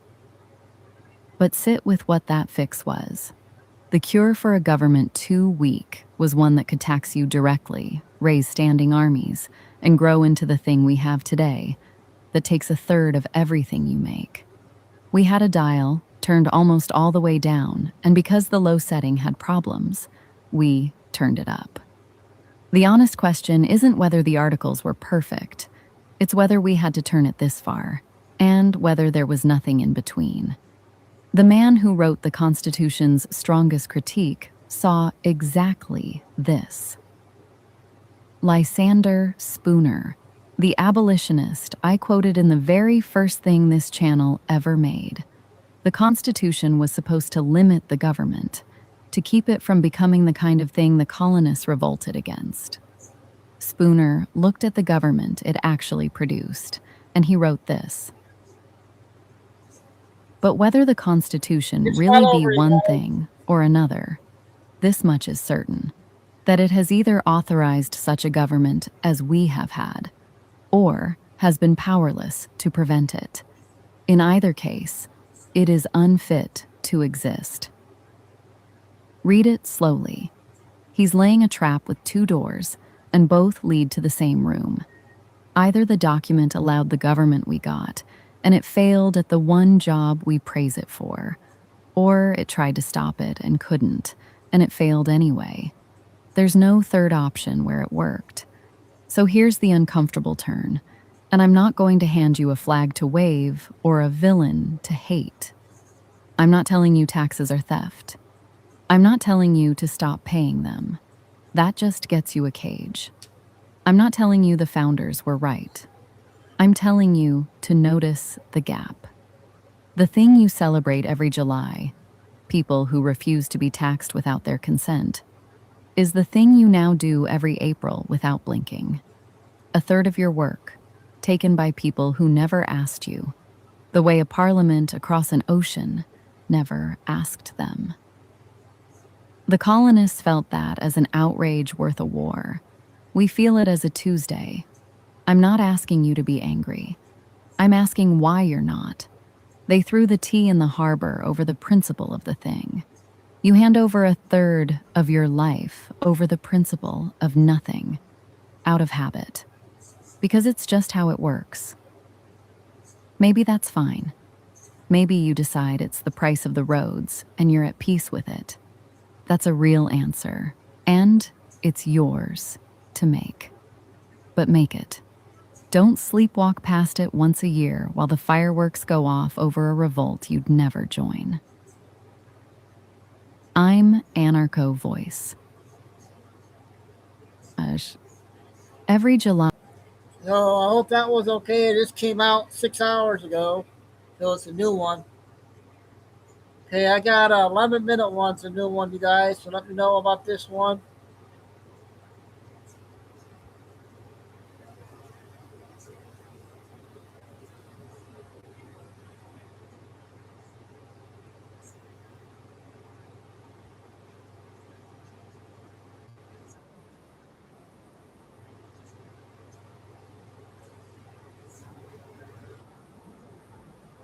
Transitioning from the third dimension to the fifth dimension. This shift represents a leap in spiritual consciousness and awareness. All right, The 3D world is the physical realm we are all familiar with. It is the world we see, touch, and interact with daily. It is characterized by material concerns, linear time, and a focus on the ego and individualism. In 3D, we experience life through our 5 senses and navigate reality based on physical laws and tangible experiences. This dimension is where most of humanity has existed for millennia, grounded in the material world and its challenges. In contrast, the 5D world is a non-physical realm experienced by those who are spiritually awakened. It is a higher dimension of consciousness characterized by unconditional love, unity, and a deep connection to all that is. In 5D, there is a recognition that we are all interconnected, and that our thoughts, feelings, and actions have a profound impact on the collective. This dimension transcends the limitations of the physical world, allowing for a greater understanding of our true nature and purpose. As you go through the process of spiritual awakening, your senses become heightened to adjust to these new, higher frequencies. You may start to notice changes in your perception, such as increased intuition, a stronger sense of empathy, and a deeper connection to nature and other beings. Your awareness expands, allowing you to see beyond the surface of things and understand the deeper meaning and interconnectedness of life. The world is collectively waking up, and this awakening is essential for the creation of a new Earth. The Earth itself is undergoing an ascension, raising its vibration to align with the higher frequencies of 5D. This ascension process is mirrored in our physical bodies and energy fields.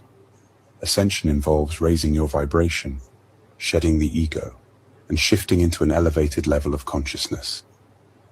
It is a process of spiritual evolution, moving from fear and separation to love and unity. Many people are experiencing ascension symptoms as they adjust to these new energies. These symptoms can include physical sensations like headaches, fatigue, and body aches, as well as emotional and mental shifts, such as mood swings, heightened sensitivity, and a sense of disorientation. These experiences are part of the energy upgrade we are receiving, helping us to align with the higher frequencies of 5D. Meanwhile, others may still be unaware of what is happening, continuing to live in the familiar patterns of 3D. For ascension to occur, you must undergo some form of shadow work. Shadow work involves facing and integrating the darker aspects of yourself that you may have been avoiding or suppressing. This can be a painful and challenging process, as it requires you to confront your deepest fears, traumas, and insecurities. You must walk through the shadow of darkness, descend into the depths of your own inner hell, and emerge with a greater understanding and acceptance of yourself. Through this process, you find purpose in your pain and transform it into wisdom and strength. As you take in more 5D light energy, it may feel like your old life is collapsing. The structures and relationships that once defined your 3D existence may start to fall apart. This can be a disorienting and frightening experience, as it seems like everything you once knew is crumbling. However, this breakdown is a necessary part of the transformation. Just as the Earth is forming a new reality, your life must also go through a period of deconstruction before it can be rebuilt on a solid foundation. Have a good Certain night, people will naturally JJ. fall out of your life I hope I because you can no reach you on longer the phone resonate soon. with them. As your vibration rises, you may find that some relationships and connections no longer align with your new state of being.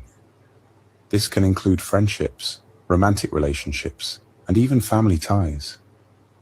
Additionally, certain jobs or career paths may no longer feel fulfilling or aligned with your purpose.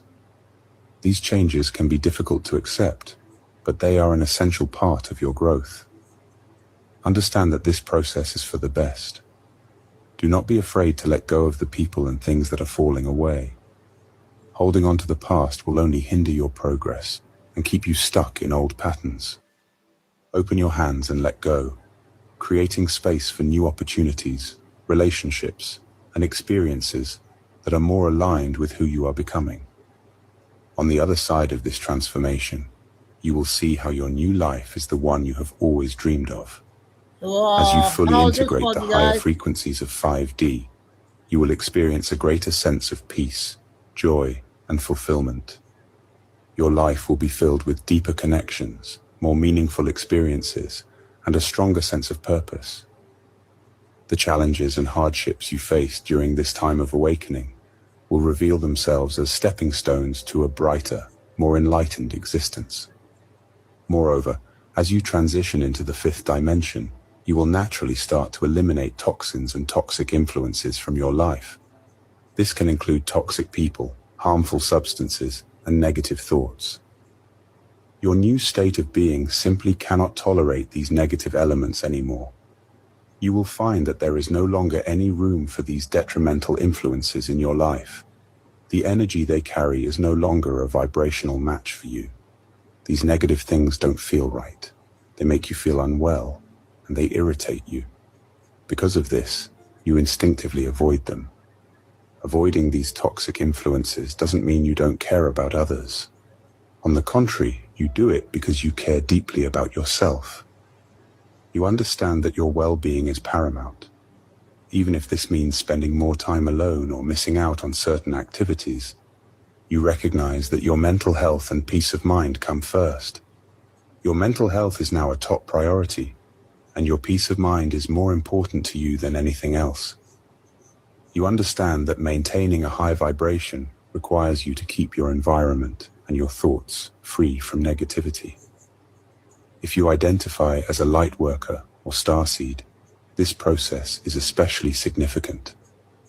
As someone who feels a calling to help guide others through the shift in consciousness, it is crucial for you to stand apart from negativity and pessimism. Thanks for coming By in. doing so, you can maintain your higher vibration and serve as a beacon of light and hope for others. We had 2 long Your Billy role Beans is to today. lead by example, showing others the way to a more positive and enlightened way of living. In this new state of being, you are more sensitive to the energies around you. You can sense when something or someone is not in alignment with your higher purpose. This heightened sensitivity helps you make better choices about who and what you allow into your life. Eliminating toxins and toxic influences is not always easy. It may require difficult decisions and changes. You might have to distance yourself from people who have been a significant part of your life, but are no longer a positive influence. You may need to give up habits or substances that you once relied on, but now realize are harmful. However, these changes are essential for your growth and well-being. By letting go of the negative, you create space for more positive and uplifting experiences. You open yourself up to new relationships, opportunities, and ways of thinking that are more in line with your higher self. This process is a powerful act It's of not over, self-love. you guys. It shows that you value yourself and your journey enough to prioritize your health and happiness. By doing so, you set a strong example for others and help raise the collective vibration of the world.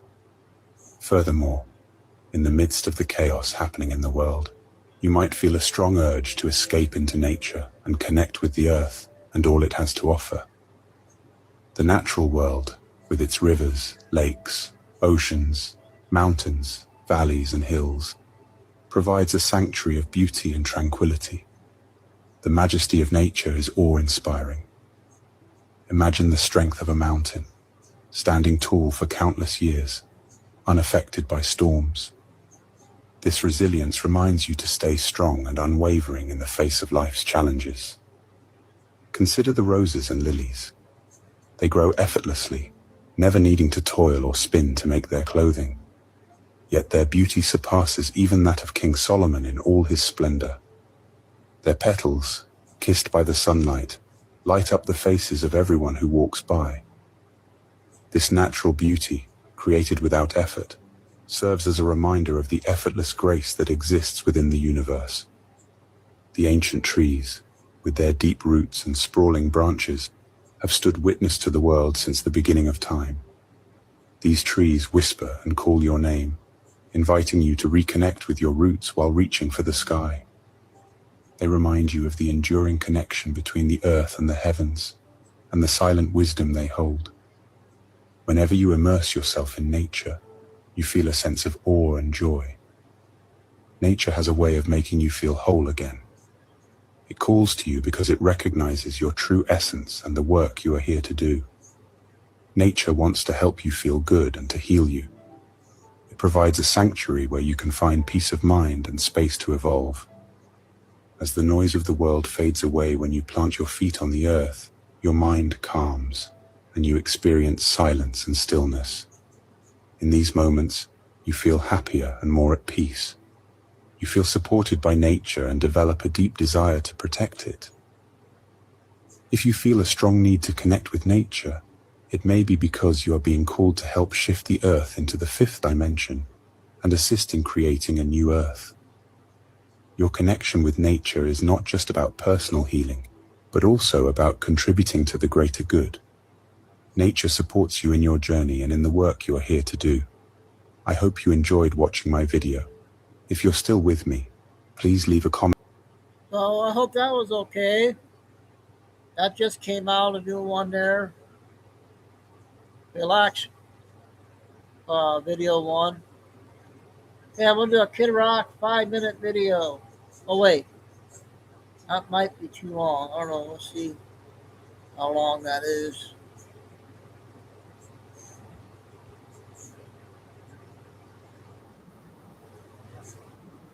Yeah, 5 minutes.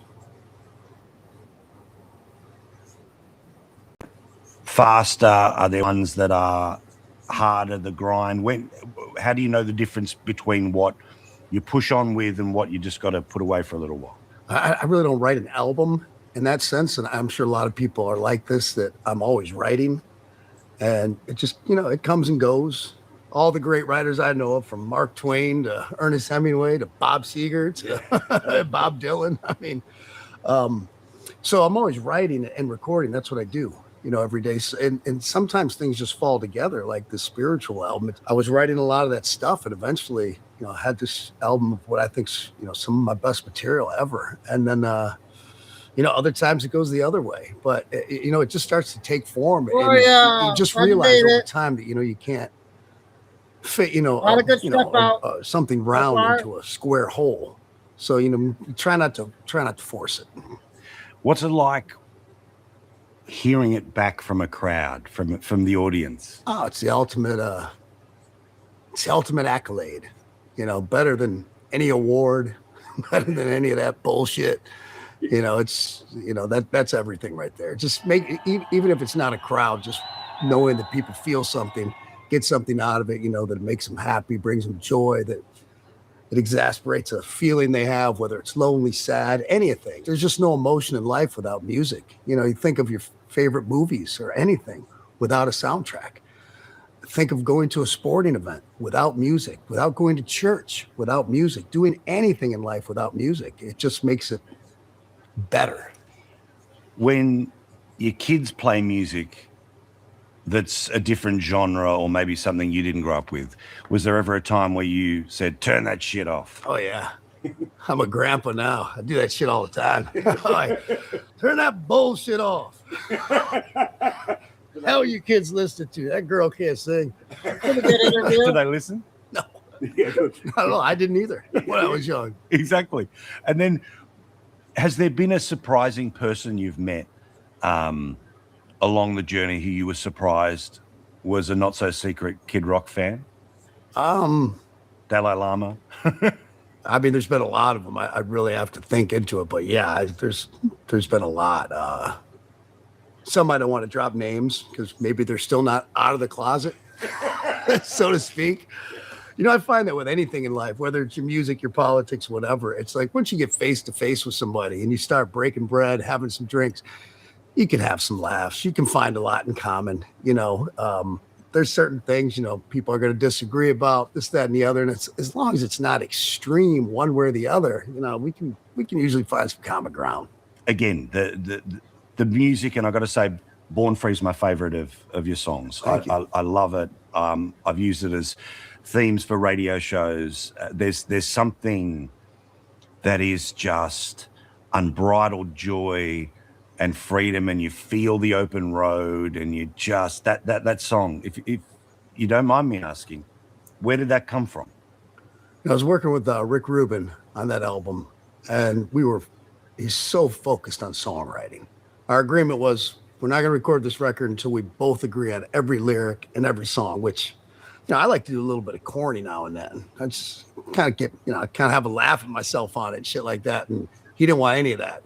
And I can't remember, my guitar player, I think, was playing that riff, and we were sitting around. I think I just started, I was Born Free. And then I just imagined the open highway on a motorcycle, which also could be someone, you know, going into combat, you know, in Afghanistan at the time, doing a lot of trips over there to entertain our troops. And it was all these different emotions of just freedom.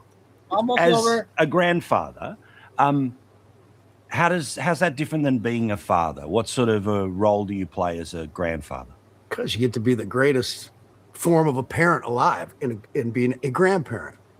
Have them to the house, get them all hopped up on Mountain Dew and Swedish fish, and send them home. I really enjoy the hell out of it. I really do, man. It's you know, anyone would tell you my position as a grandparent is so special. I wish I could be a grandparent, you know, forever. You get a chance to write the birthday card of this beautiful country. What's Bob going to write? What's Kid Rock going to write? A birthday card to the country? To the country. You get to write the message to America and turning 250. Kid Rock would say, "Dear America, congratulations on turning 250 years old. This place is f***ing awesome." And Bob Ritchie would say, "Dear America, congratulations on making it to 250 years, all well-deserved through the ups, downs, through the hard truths, but most of all for providing us the freedom and the opportunity to be successful. And we will always hold you near and dear as one nation under God." Thrill of a lifetime to talk to you. Thank you so much. Thank you, brother. Appreciate it. All right, that was a good one. Kim, do you know who's missing? Did Doug play the latest update on somebody? Somebody's missing.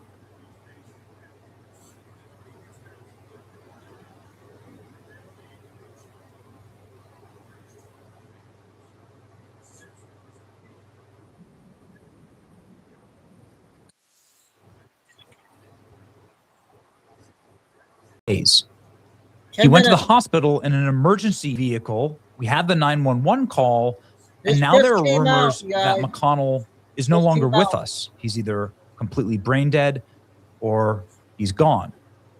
And I want to begin by saying, while I want Mitch McConnell out of the Senate, and I've been calling for him to peacefully resign because he's clearly in no state to be serving in office.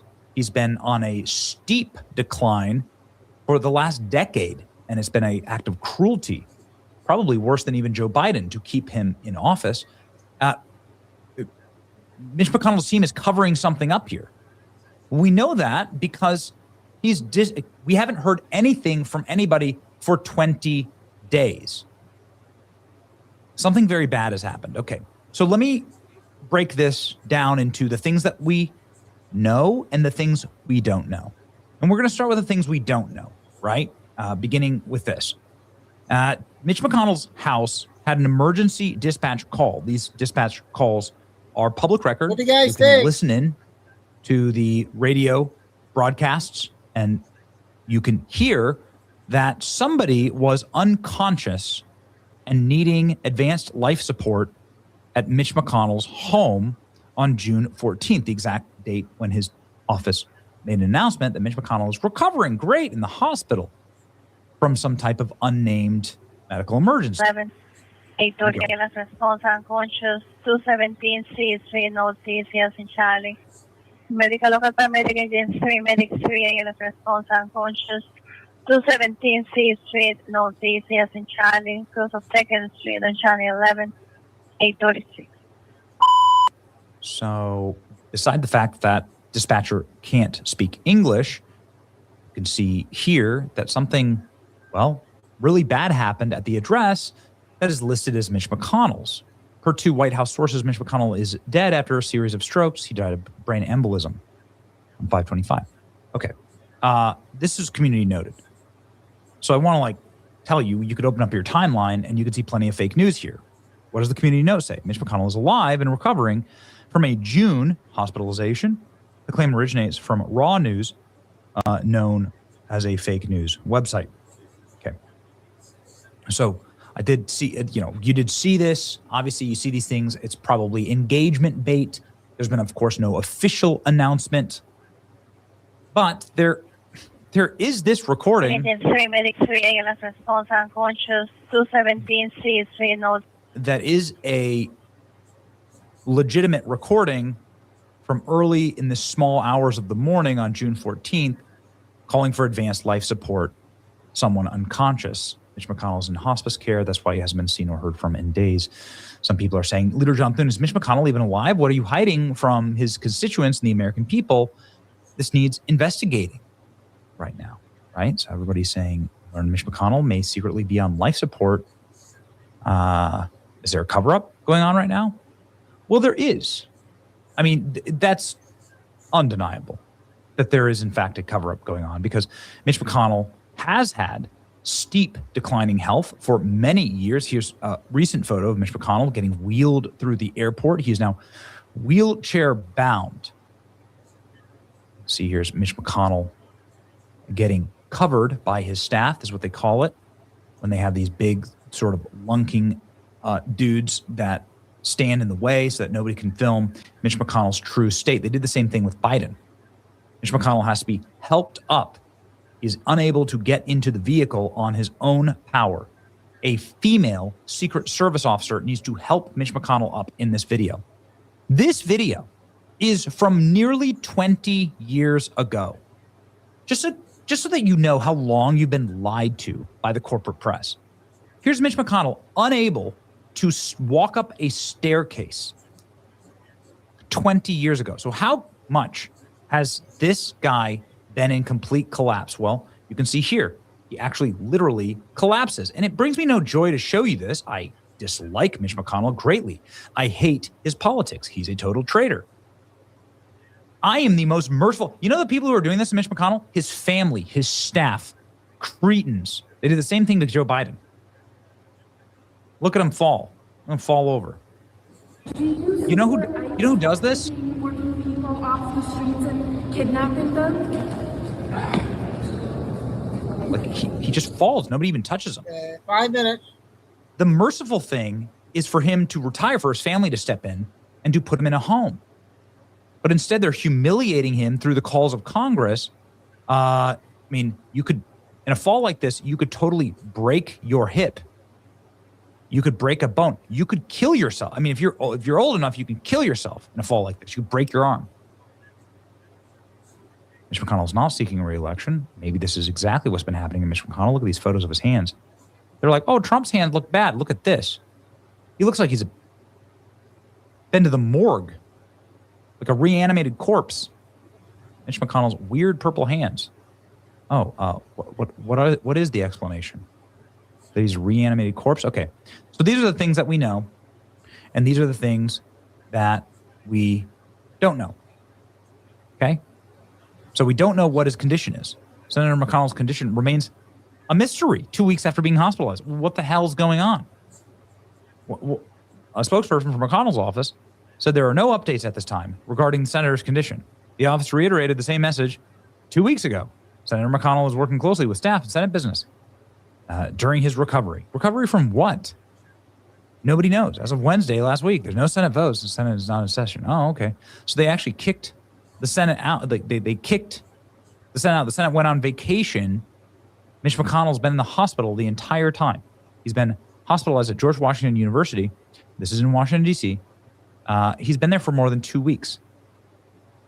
If his family want privacy, that's fine. He should resign. Otherwise, he needs to reveal his condition and his ability to do the job. 16 days of Mitch McConnell still being in the hospital. 0 updates. Almost a week ago, I asked Senator McConnell's office his condition. I read an article indicating that he's just still in the hospital. His office has not publicly clarified when he's being discharged or what actually happened.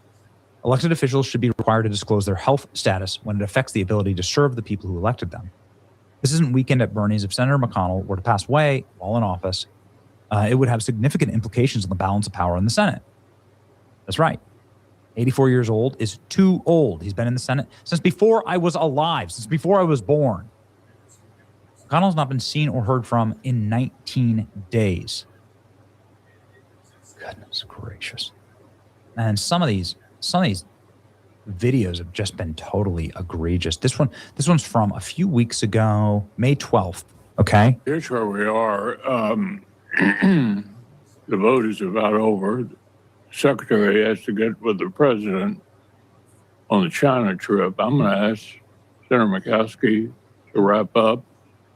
And thank you all for being here. Baldwin, Shaheen, and Kennedy. Baldwin, Shaheen, and Kennedy still have questions. Wrap up after. Let me see what I'm being told here.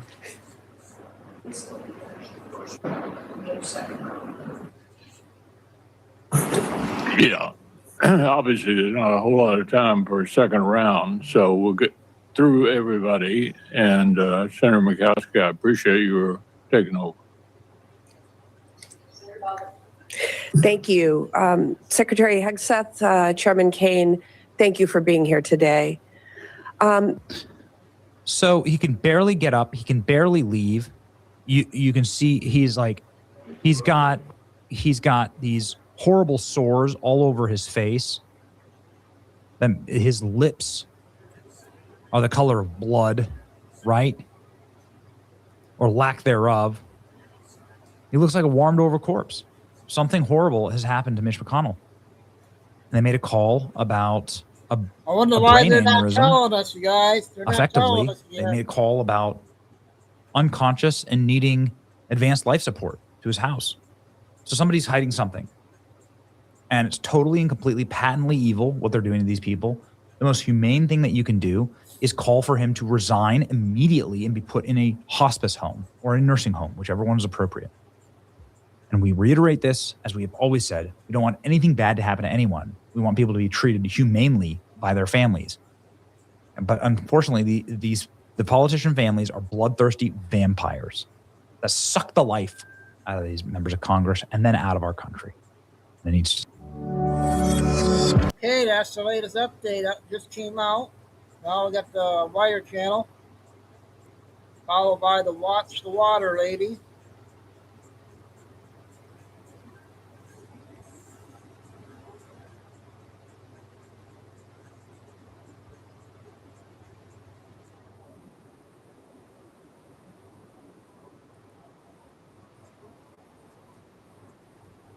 Yep, I go.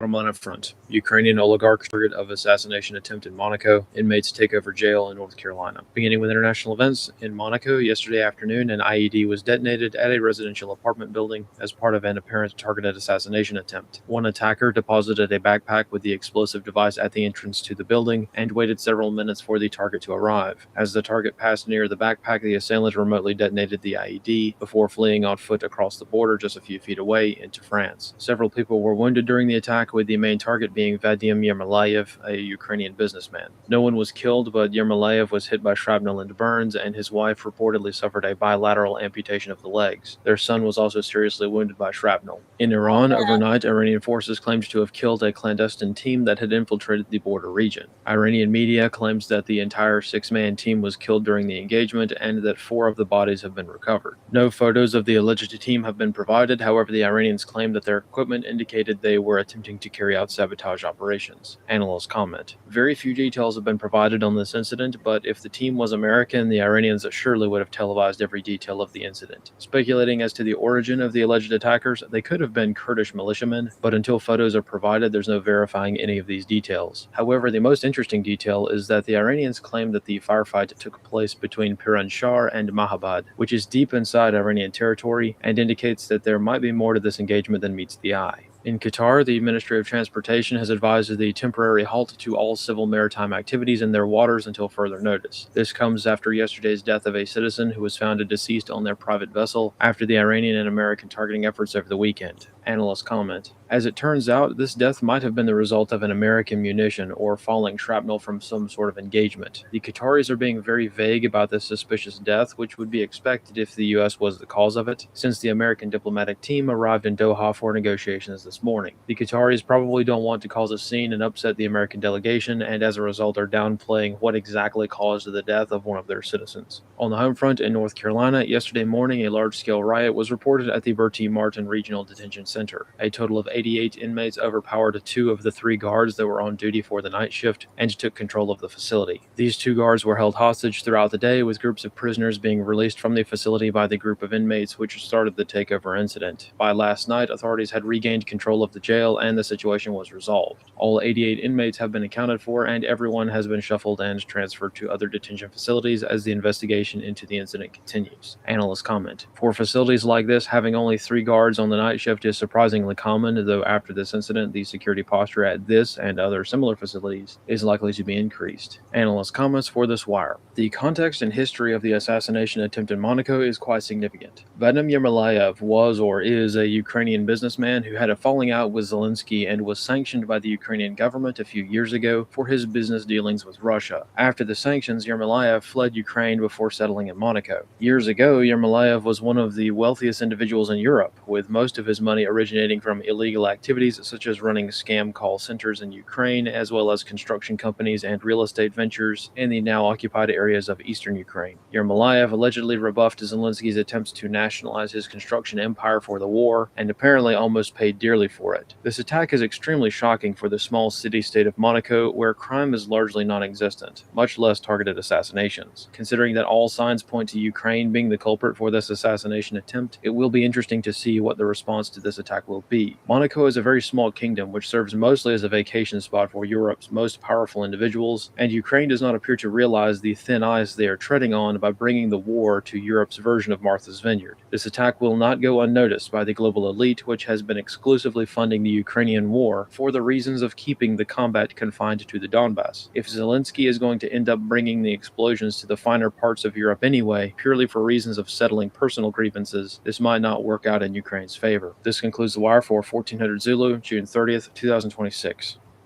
Wire channel. And guess what I just found? I got a 3.5 clip from President Trump on Telegram. He came out today. I didn't see that one. I just found it. Just found it.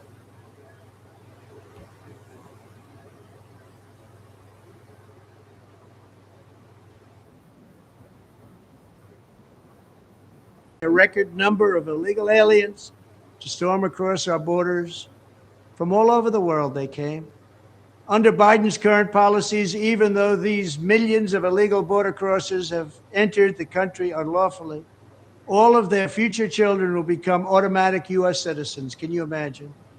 They'll be eligible for welfare, taxpayer-funded health care, the right to vote, chain migration, and countless other government benefits, many of which will also profit the illegal alien parents.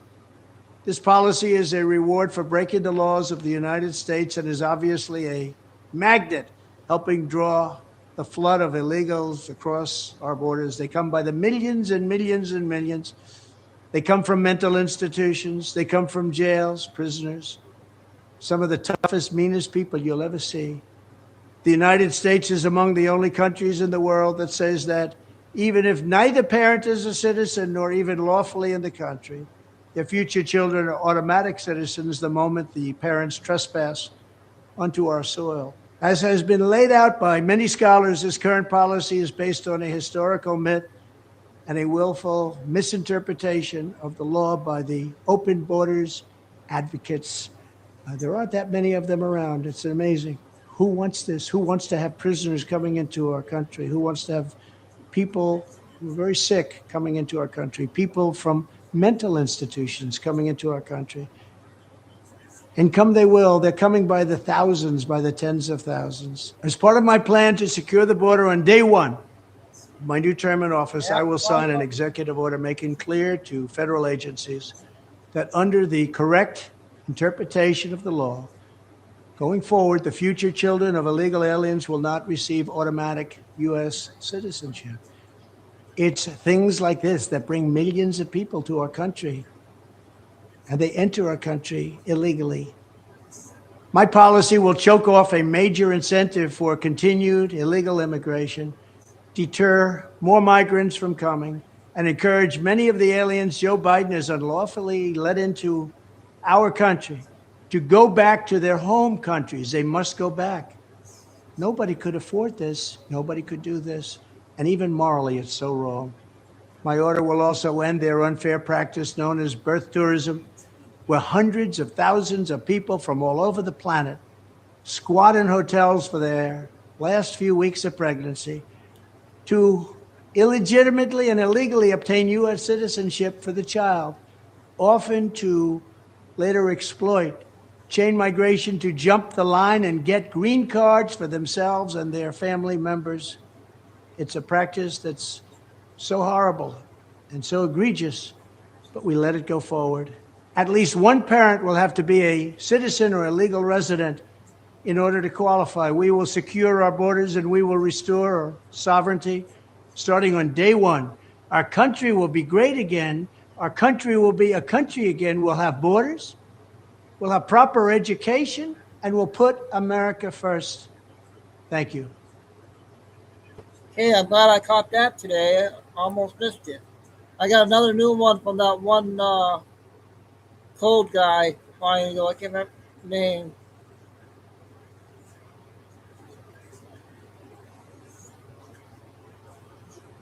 A lot of good stuff tonight. Yep.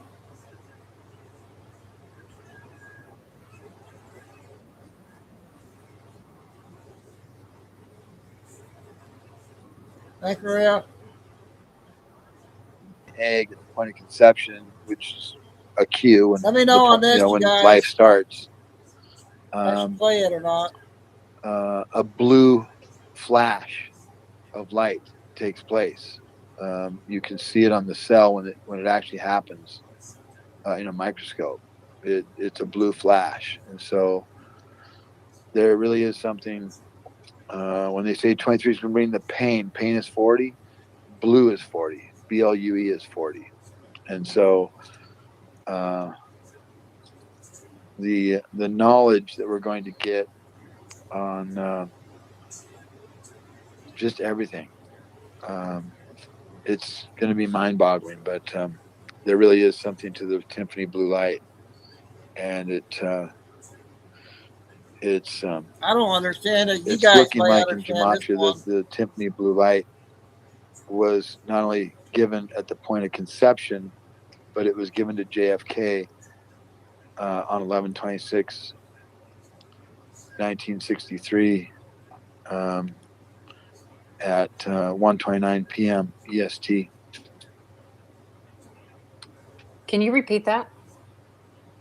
I said that at 11:26, 1963, at 1:29 p.m. EST, it appears from what I've been finding out in gematria over and over and over and over and over and over and over and over again, not just one time, that Archangel Michael gave JFK his Tiffany blue light, and that's when he came back to life. So JF in gematria, if you type this in, you got your mic open making paper noise, Sabrina. Sorry. If you type in JFK came back on 11261963, it's 124 on new beginning. If you add 129, the time, it goes to 136 Great Awakening 136. Yeah, it's if like you're at that, right? PM, it goes to 165 Resurrection 165. If you add EST, it comes to 209. JFK is the second coming 209. So JFK came back on 11261963, 129 PM EST 209. JFK is the second coming 209. And that's the very minute. That's exactly 4 days. And that's what it says on the license plate. GG300. Oh, GS7, okay. GS7. Is this That's all right? 14. Where they go? Slide the 3 over from the 300, and because zeros mean nothing. And you have 143, 4 Dark Days, 143. And when I sent the book, 4 Dark Days in History, to President Trump, he retweeted it.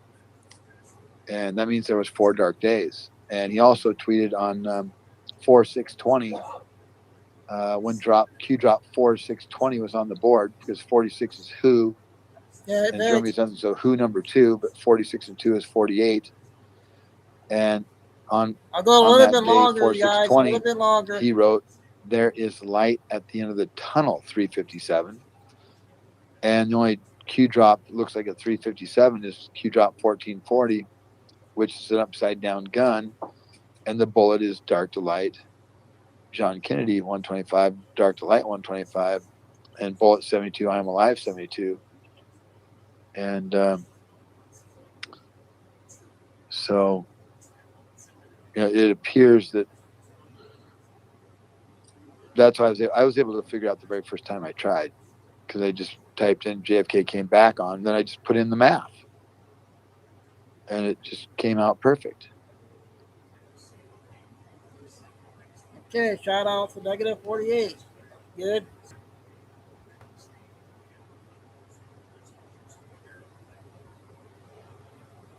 Okay, I'm going to Trisha.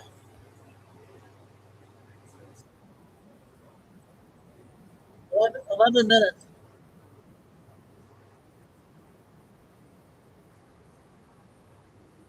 I think of Spain as little. So, therefore he's kind of little and his ideas are very, very little.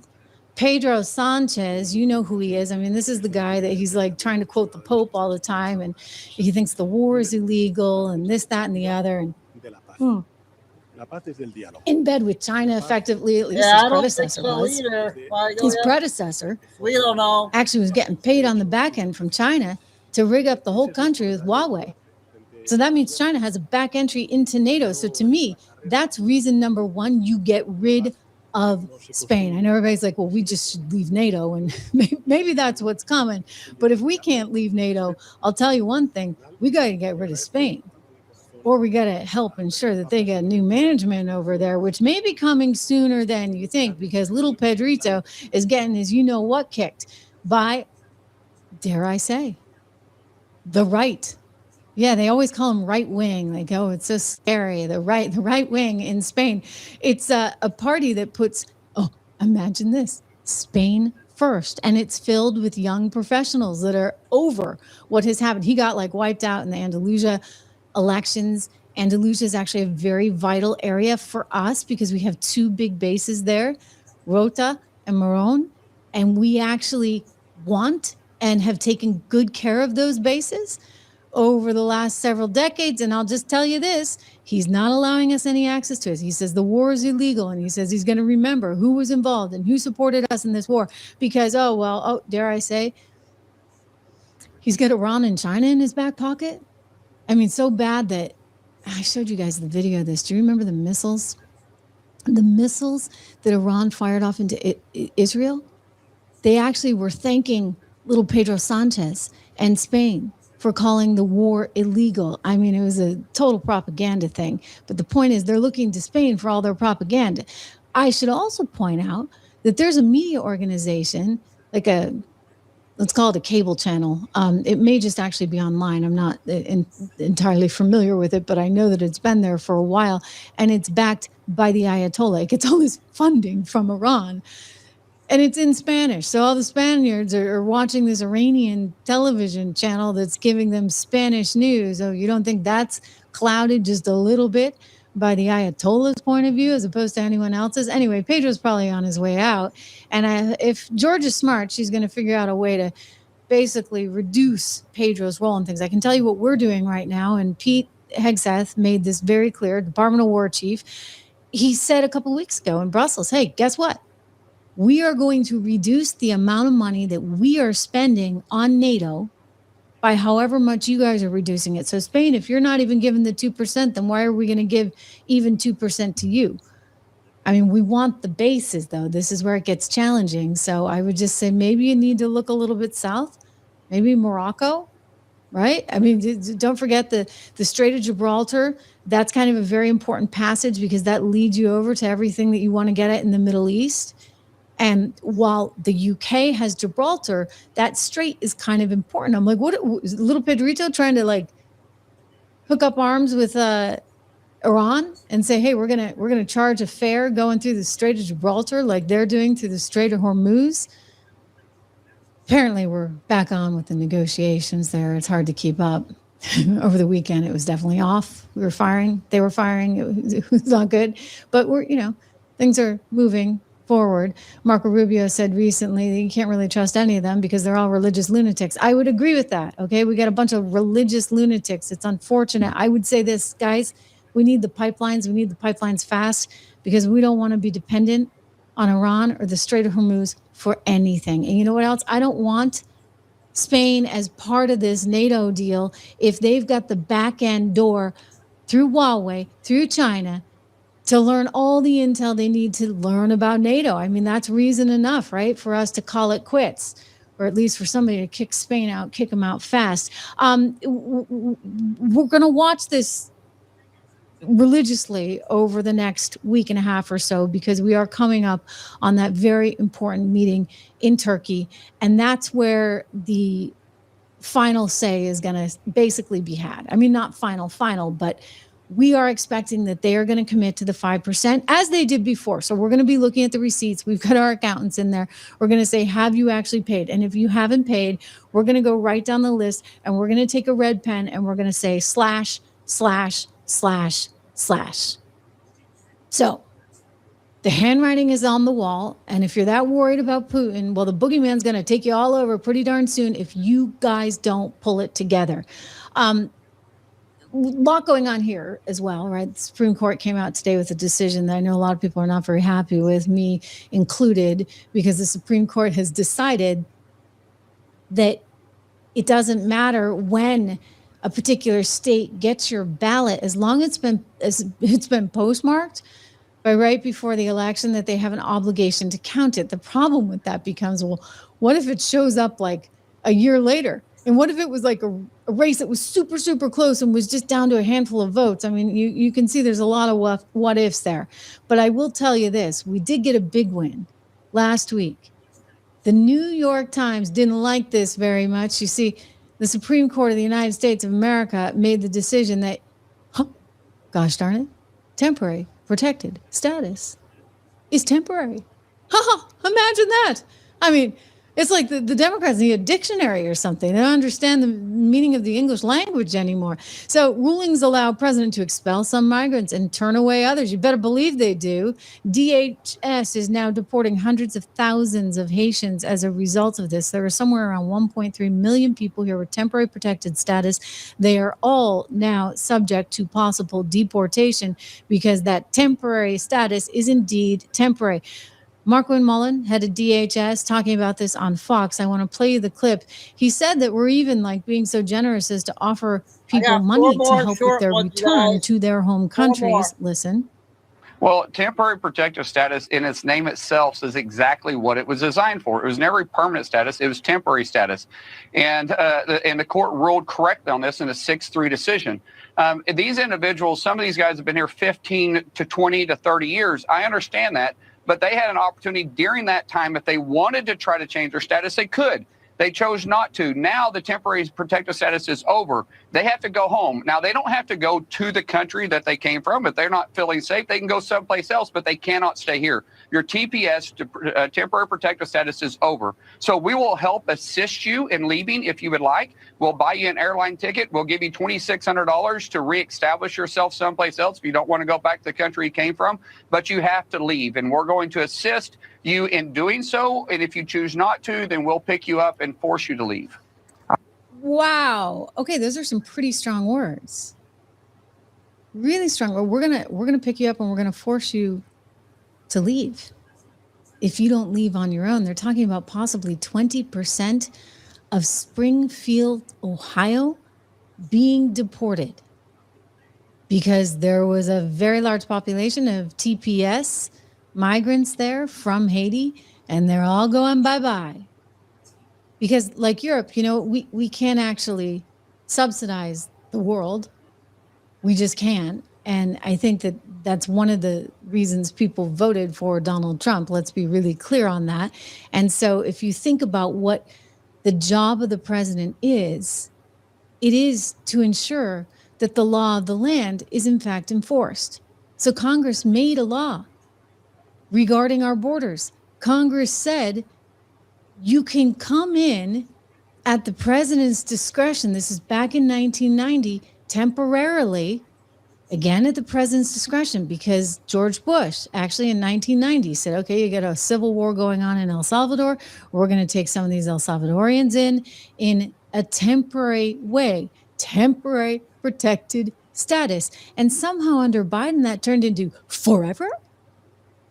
And now you're the bad guy if you say no. It turns out that things are actually back to normal in a lot of these places, as normal as they'll ever get, right? In Haiti. And so you got to go home now. I mean, in Syria, you no longer have Bashar al-Assad putting chemical weapons on his people, so you can go home now.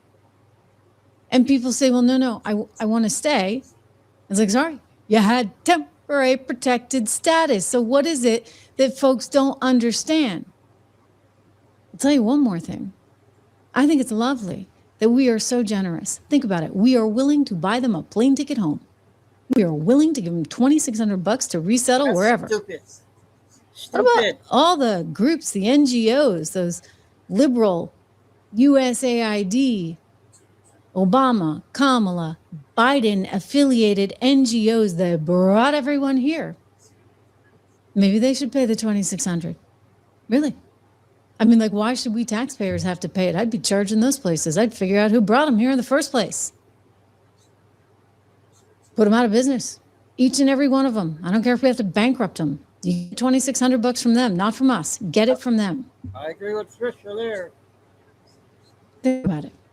Meanwhile, Tom Homan, he said they're just getting started. They got big numbers to deport. Wow. We had a record historic year with deportations, but now we got 10,000 more agents on board, or it should be on board by the end of next month. Wait till next year. Wait till next year. What about next year? They're going to be doing a lot of deportations now, guys, all right? And the left is really upset about this, so upset. I mean, Mamdani, for goodness sakes, with his liberal rainbow flag. By the way, isn't he Muslim? Just saying. He's courting whoever he can, right? Courting whoever he can to be part of the cause. And then he'll turn on them because it's actually not aligned with his faith at all. But anyway, Mamdani out there saying this is just the most inhumane thing he's ever seen. I don't care if it's inhumane. It's the law. It's now the Supreme Court's law. Okay, we got 4 short ones left. I got Watch the Water Lady.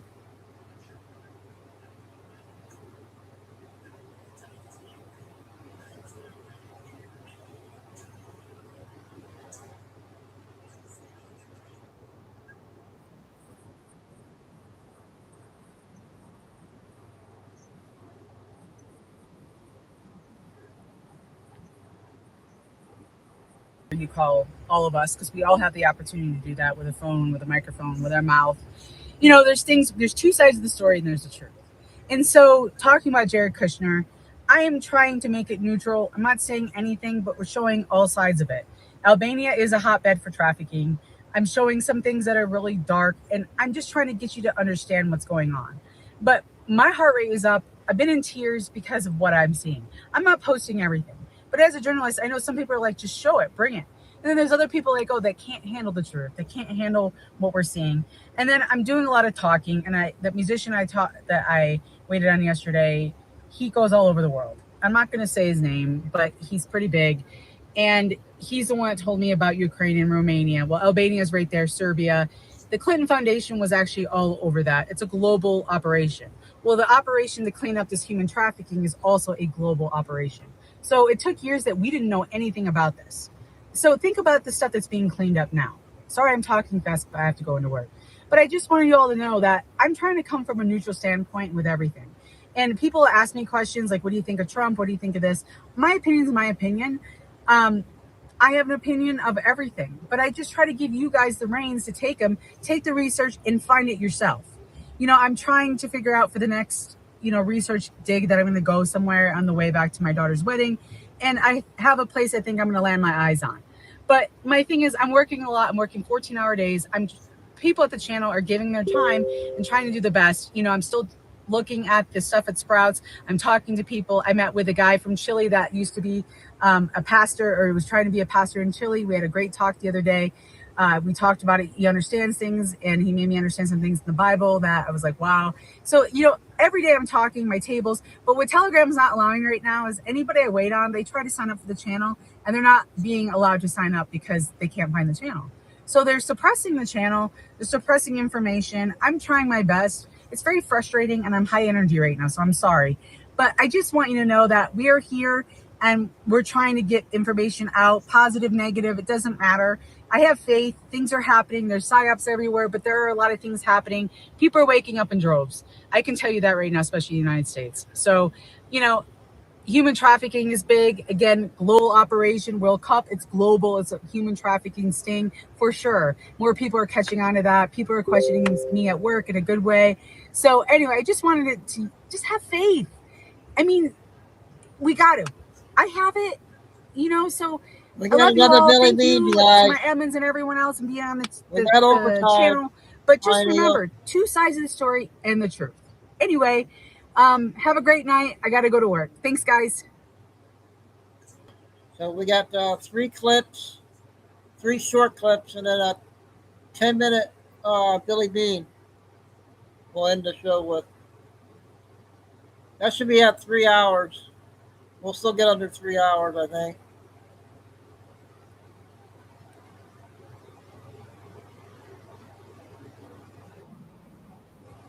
This is a new lady on TikTok.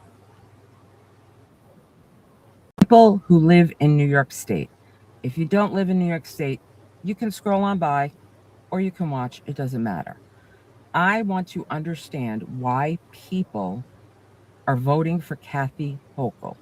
She is the worst governor. She's right up there with Newsom, and she's surpassing him fast as the worst incompetent governor New York State has ever had. She makes Andrew Cuomo look really good right now. She really does. I mean, I don't know why he picked her as second in command and we got stuck with her. She's horrible. But I want to understand, what are you people thinking? What are you people thinking? Give me reasons why you're voting for Kathy Hochul. I don't get it. $5 billion spent on 150 illegal hotels for them to stay for free. Okay $5 billion of our tax dollars when clearly our roads are falling apart and they need a lot of work. Our infrastructure is falling apart, needs a lot of work. Kathy Hochul could give a shit about Long Island, much less upstate. Did you guys see the videos of Kathy Hochul at the new Buffalo Stadium? And if you don't, go look it up because it's the funniest thing ever. She's trying, they're at the new Buffalo Stadium showing it off or whatever, and she's up there giving a speech trying to start a chant, "Let's go Buffalo." And that's her hometown. All right, so let's get that straight. That's where they love her, supposedly. These people were great. They didn't fucking say a word. They booed her. They wouldn't chant with her. And she's like, oh, come on, guys. Come on, guys. You do nothing for upstate. You do nothing for Long Island. Everything's for the city. You had to appease Mondami, but I'm sorry. You gave New York City all that money and bailed them out because you were afraid of Mandami, and you were afraid you're going to get called a racist. And on top of that, she's now trying to buy our votes. Do you know that one? Did you see that? We're all getting rebate checks, guys, for our electricity bills. Yay! Because if you don't know, in New York, our electricity bills have doubled, quadrupled, and so on in the past, I don't know, year. So many people, and I'm talking hundreds of thousands of people, are in the rears with their electricity bill because of the rates. We have the highest electricity in the United States. Our bills are out of control. Out of control. Yet people want to vote for her? For what? Higher electricity bills? And speaking of the stadium, the Buffalo Bills' new stadium, I heard two things. Don't know if they're true, so I'm just going to say this, that they built the new stadium with less seats so they could charge more per seat. Is that true? I'm hearing like up to $700 a ticket. Are you crazy? And her husband's law firm is in charge of all the concessions at the new Buffalo Stadium. Sounds a little strange, doesn't it? Is that true too? Because that's what I'm hearing. His law firm's got the concessions on the new Buffalo Bills Stadium. So why? Unless you're from New York City, and I don't even think New York City likes you too much. She's afraid. She's afraid of Mandami. She's afraid of these radical leftists and being left behind, and they don't want her. I'm telling you, New York, you think everybody thinks New York's so blue, so blue, so blue. No. It's Manhattan. It's Manhattan, and it's part of New York City, and it's part of upstate. Most of upstate, I think, is now turned on her red. Long Island turned red. Bruce Blakeman is the Nassau County executor. He is running against her. So she wants to give us a rebate check on our electricity bill, anywhere from $100 to like $350. That wouldn't even put a drop in the bucket in these people's electricity bills. So she's trying to buy our votes. Okay? Where at least what I heard Bruce Blakeman wants to do is, if you're single, the first $50,000 you make in New York, no state tax. If you're a married couple, the first $100,000 that you make in New York State, no tax. That deal sounds a lot better than a check for $150 right before the election to buy votes. There should be no voting by mail. Unless it's absolutely necessary, there should be no voting by mail. No. So tell me why people are voting for Kathy Hochul. Because I don't get it. And don't tell me her programs, her policies. She doesn't have any. She's done nothing for us. Nothing. But cause us more money. I hope New York wakes up, because it seems like New York City already forgot about 9/11 and the things that happened and these nut jobs running in New York City. That primary was the worst. But keep in mind, that primary, 13% of the people voted of New York. Only 13% of the eligible people voted in New York in that primary. And they make it look like, oh, we're all going to win. We're all going to win. Okay. I don't care. Either way, I don't care. Because you know what? I look at it this way. I'm leaving New York State. I'm going to retire probably within the next year, put the house up for sale, make a lot of money, and get the hell out. And go to a state where my vote actually counts. That's how I look at it. So all these other states, they say, don't come here, we're full. Sorry, I bring my Republican vote with me. And that's the way it is. New York, you need to wake the fuck up. Hey, lady out of New York news. Our other lady on TikTok, she had a new account, another one. I got two of them I'm going to play and then finish off with a 10-minute video.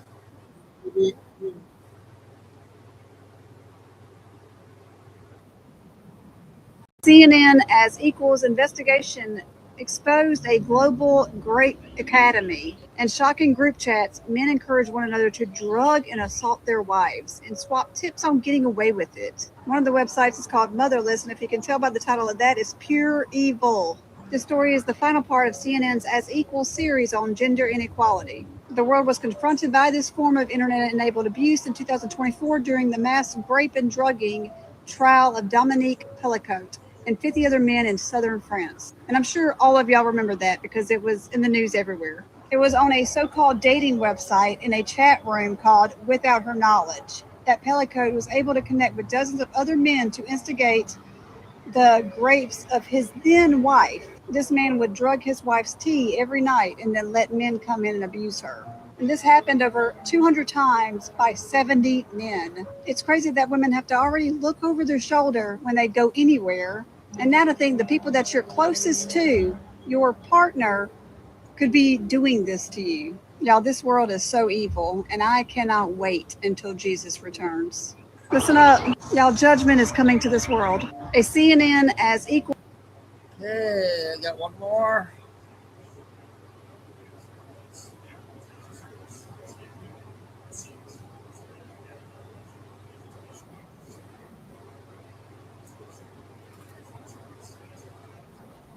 Hey everybody, Tim Burchett, late night. Just getting out, see the crowd. Hey everybody.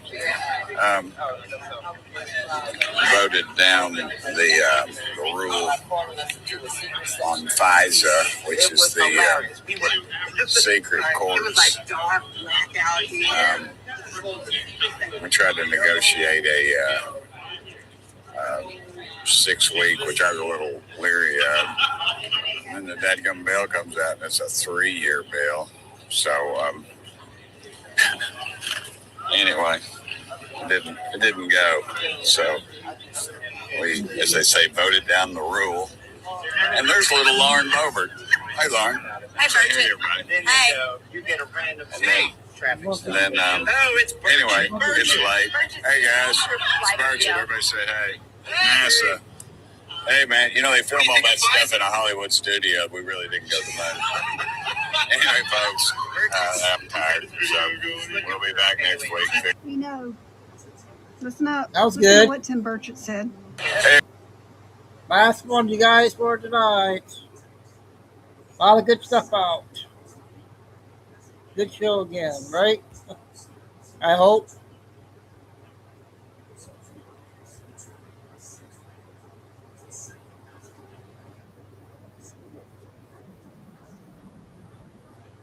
Okay, 10 minutes, guys. About 6 p.m. So we're covering. California appears to be getting juiced up for the big one. And it appears that the U.S. plus a coalition may be getting ready to hit Iran again. So let's get started. So in my last video, I believe I reported on the earthquakes that had taken place in California.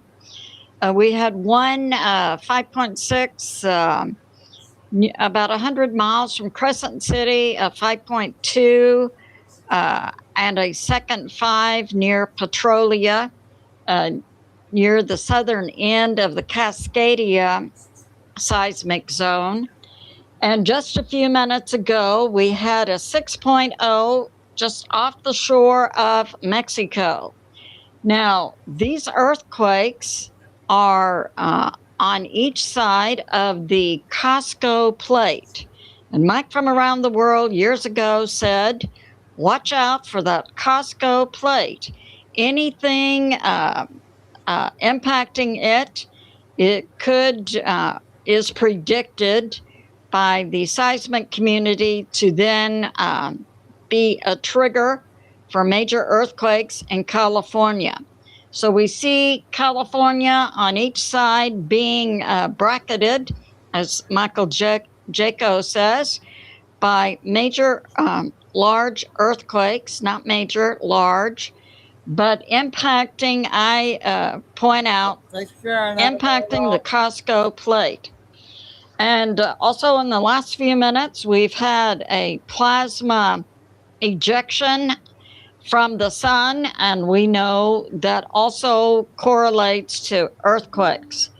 NASA NOAA reports a 5.8 M class flare happening today that came out of 3 different sunspots on the sun. So that's going on. And we have this. We have from 2CTV, New York Prepper, US Intel, some information coming out about the IRGC. We know they didn't send their major negotiators today to a Doha meeting.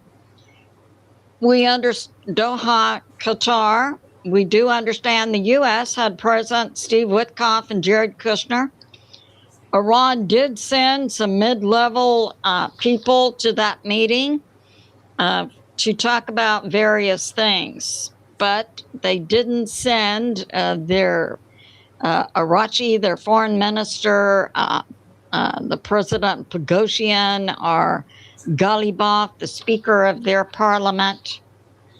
So that's going on. And now today, the IRGC warns that they will retaliate against the U.S. and they will project hits on U.S. warships, including the Lincoln carrier. And the U.S. is forming a coalition and now scheduling military exercises over the Persian Gulf and the Gulf of Oman. This is the U.S., Israel, the U.K., Jordan, and UAE. So that's going on. And we have that the IRGC is now putting a NOTAM for low-flying aircraft over all of Iran to be in place for 90 days. It's believed that the IRGC still has 500 missiles, but they have a limited number of launchers. And Iran today closed their embassy in London. London also closed their embassy today in Iran and evacuated their personnel. And Iran is also making public statements that it will enlist its proxies to also hit the U.S. and Israel. That would be the Houthis in Yemen, Hezbollah in Lebanon, and their Shia militias located in Iraq and Afghanistan. So that's going on. And we have this. So the IRGC also says it has 10 submarines loaded with torpedoes that it will use to, and other electronic warfare that it will use to hit the U.S. and its coalition in the Strait of Hormuz and the Gulf of Oman. And Israel has issued a message to Iran civilians to stay away from Iran military targets.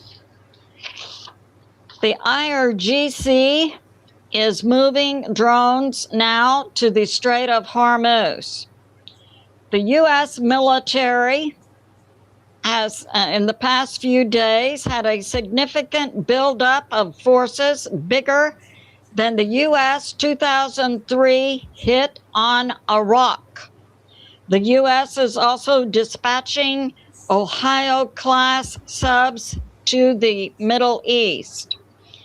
We have also the U.S. military plus Israel Intel says publicly that it has a list of targets it will hit and take out, including IRGC groups, locations, and individuals who were involved in the slaughter of Iranian citizens January, February, and March. We have that the U.S. military has also moved into the Middle East additional radar sites to defend Israel, U.S. bases, and Gulf states. Iran is now releasing political prisoners from its jails, which are overflowing. But before the prisoners leave, they are given a high dose of potassium to bring on strokes within 2 to 3 days after their release.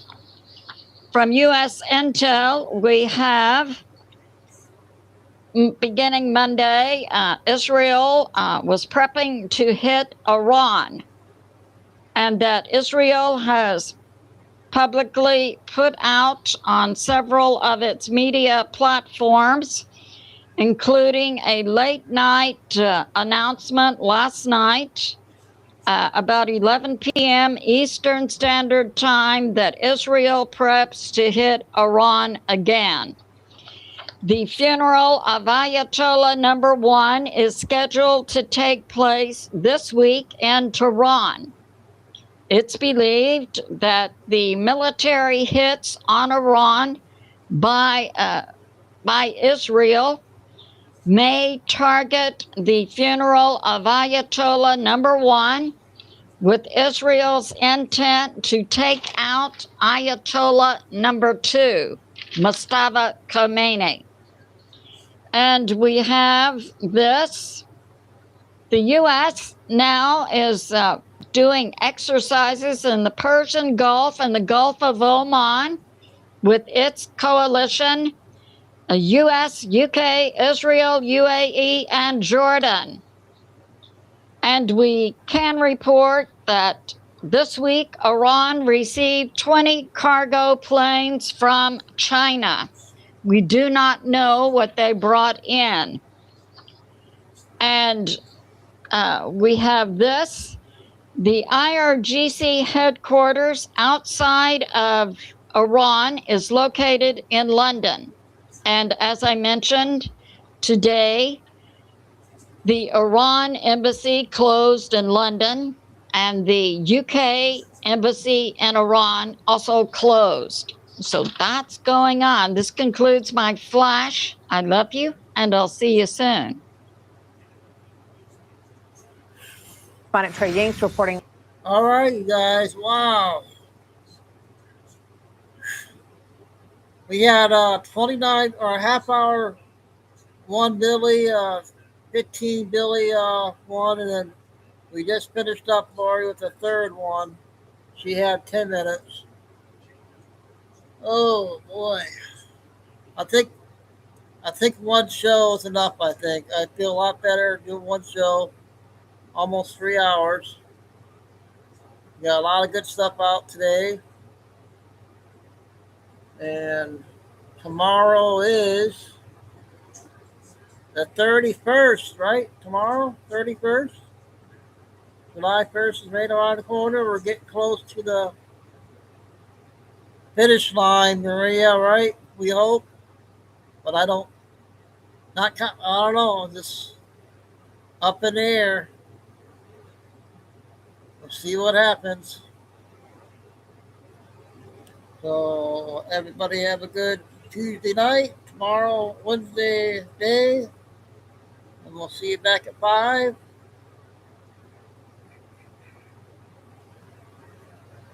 Yeah, it's like 95 plus humidity here. It's been terrible. No, it's going to be 5. I think I'm not planning on that interview tomorrow. I think that's an old one, isn't it? But I don't think I'm going to do 2 shows. I think I'm just going to stay with one long show, 5 to 8 or so. I got more energy now, so I think the second show makes me get tired, I think. Unless something breaks, if something, we get some big breaking news, I'll come on. Oh, tomorrow's the first. Okay. Sorry, guys. Tomorrow's the first. Thanks, Michael. All right, thanks much. Are you okay, Lucy? Tim Harrow must have been busy tonight, I think. And so God bless you, everybody. Love all. Remember, please hit the like. Stay safe. Stay strong. Keep the faith. Hopefully that will never give up. See how things go and sign off. Chico and Dude, and we'll see you all tomorrow, you guys.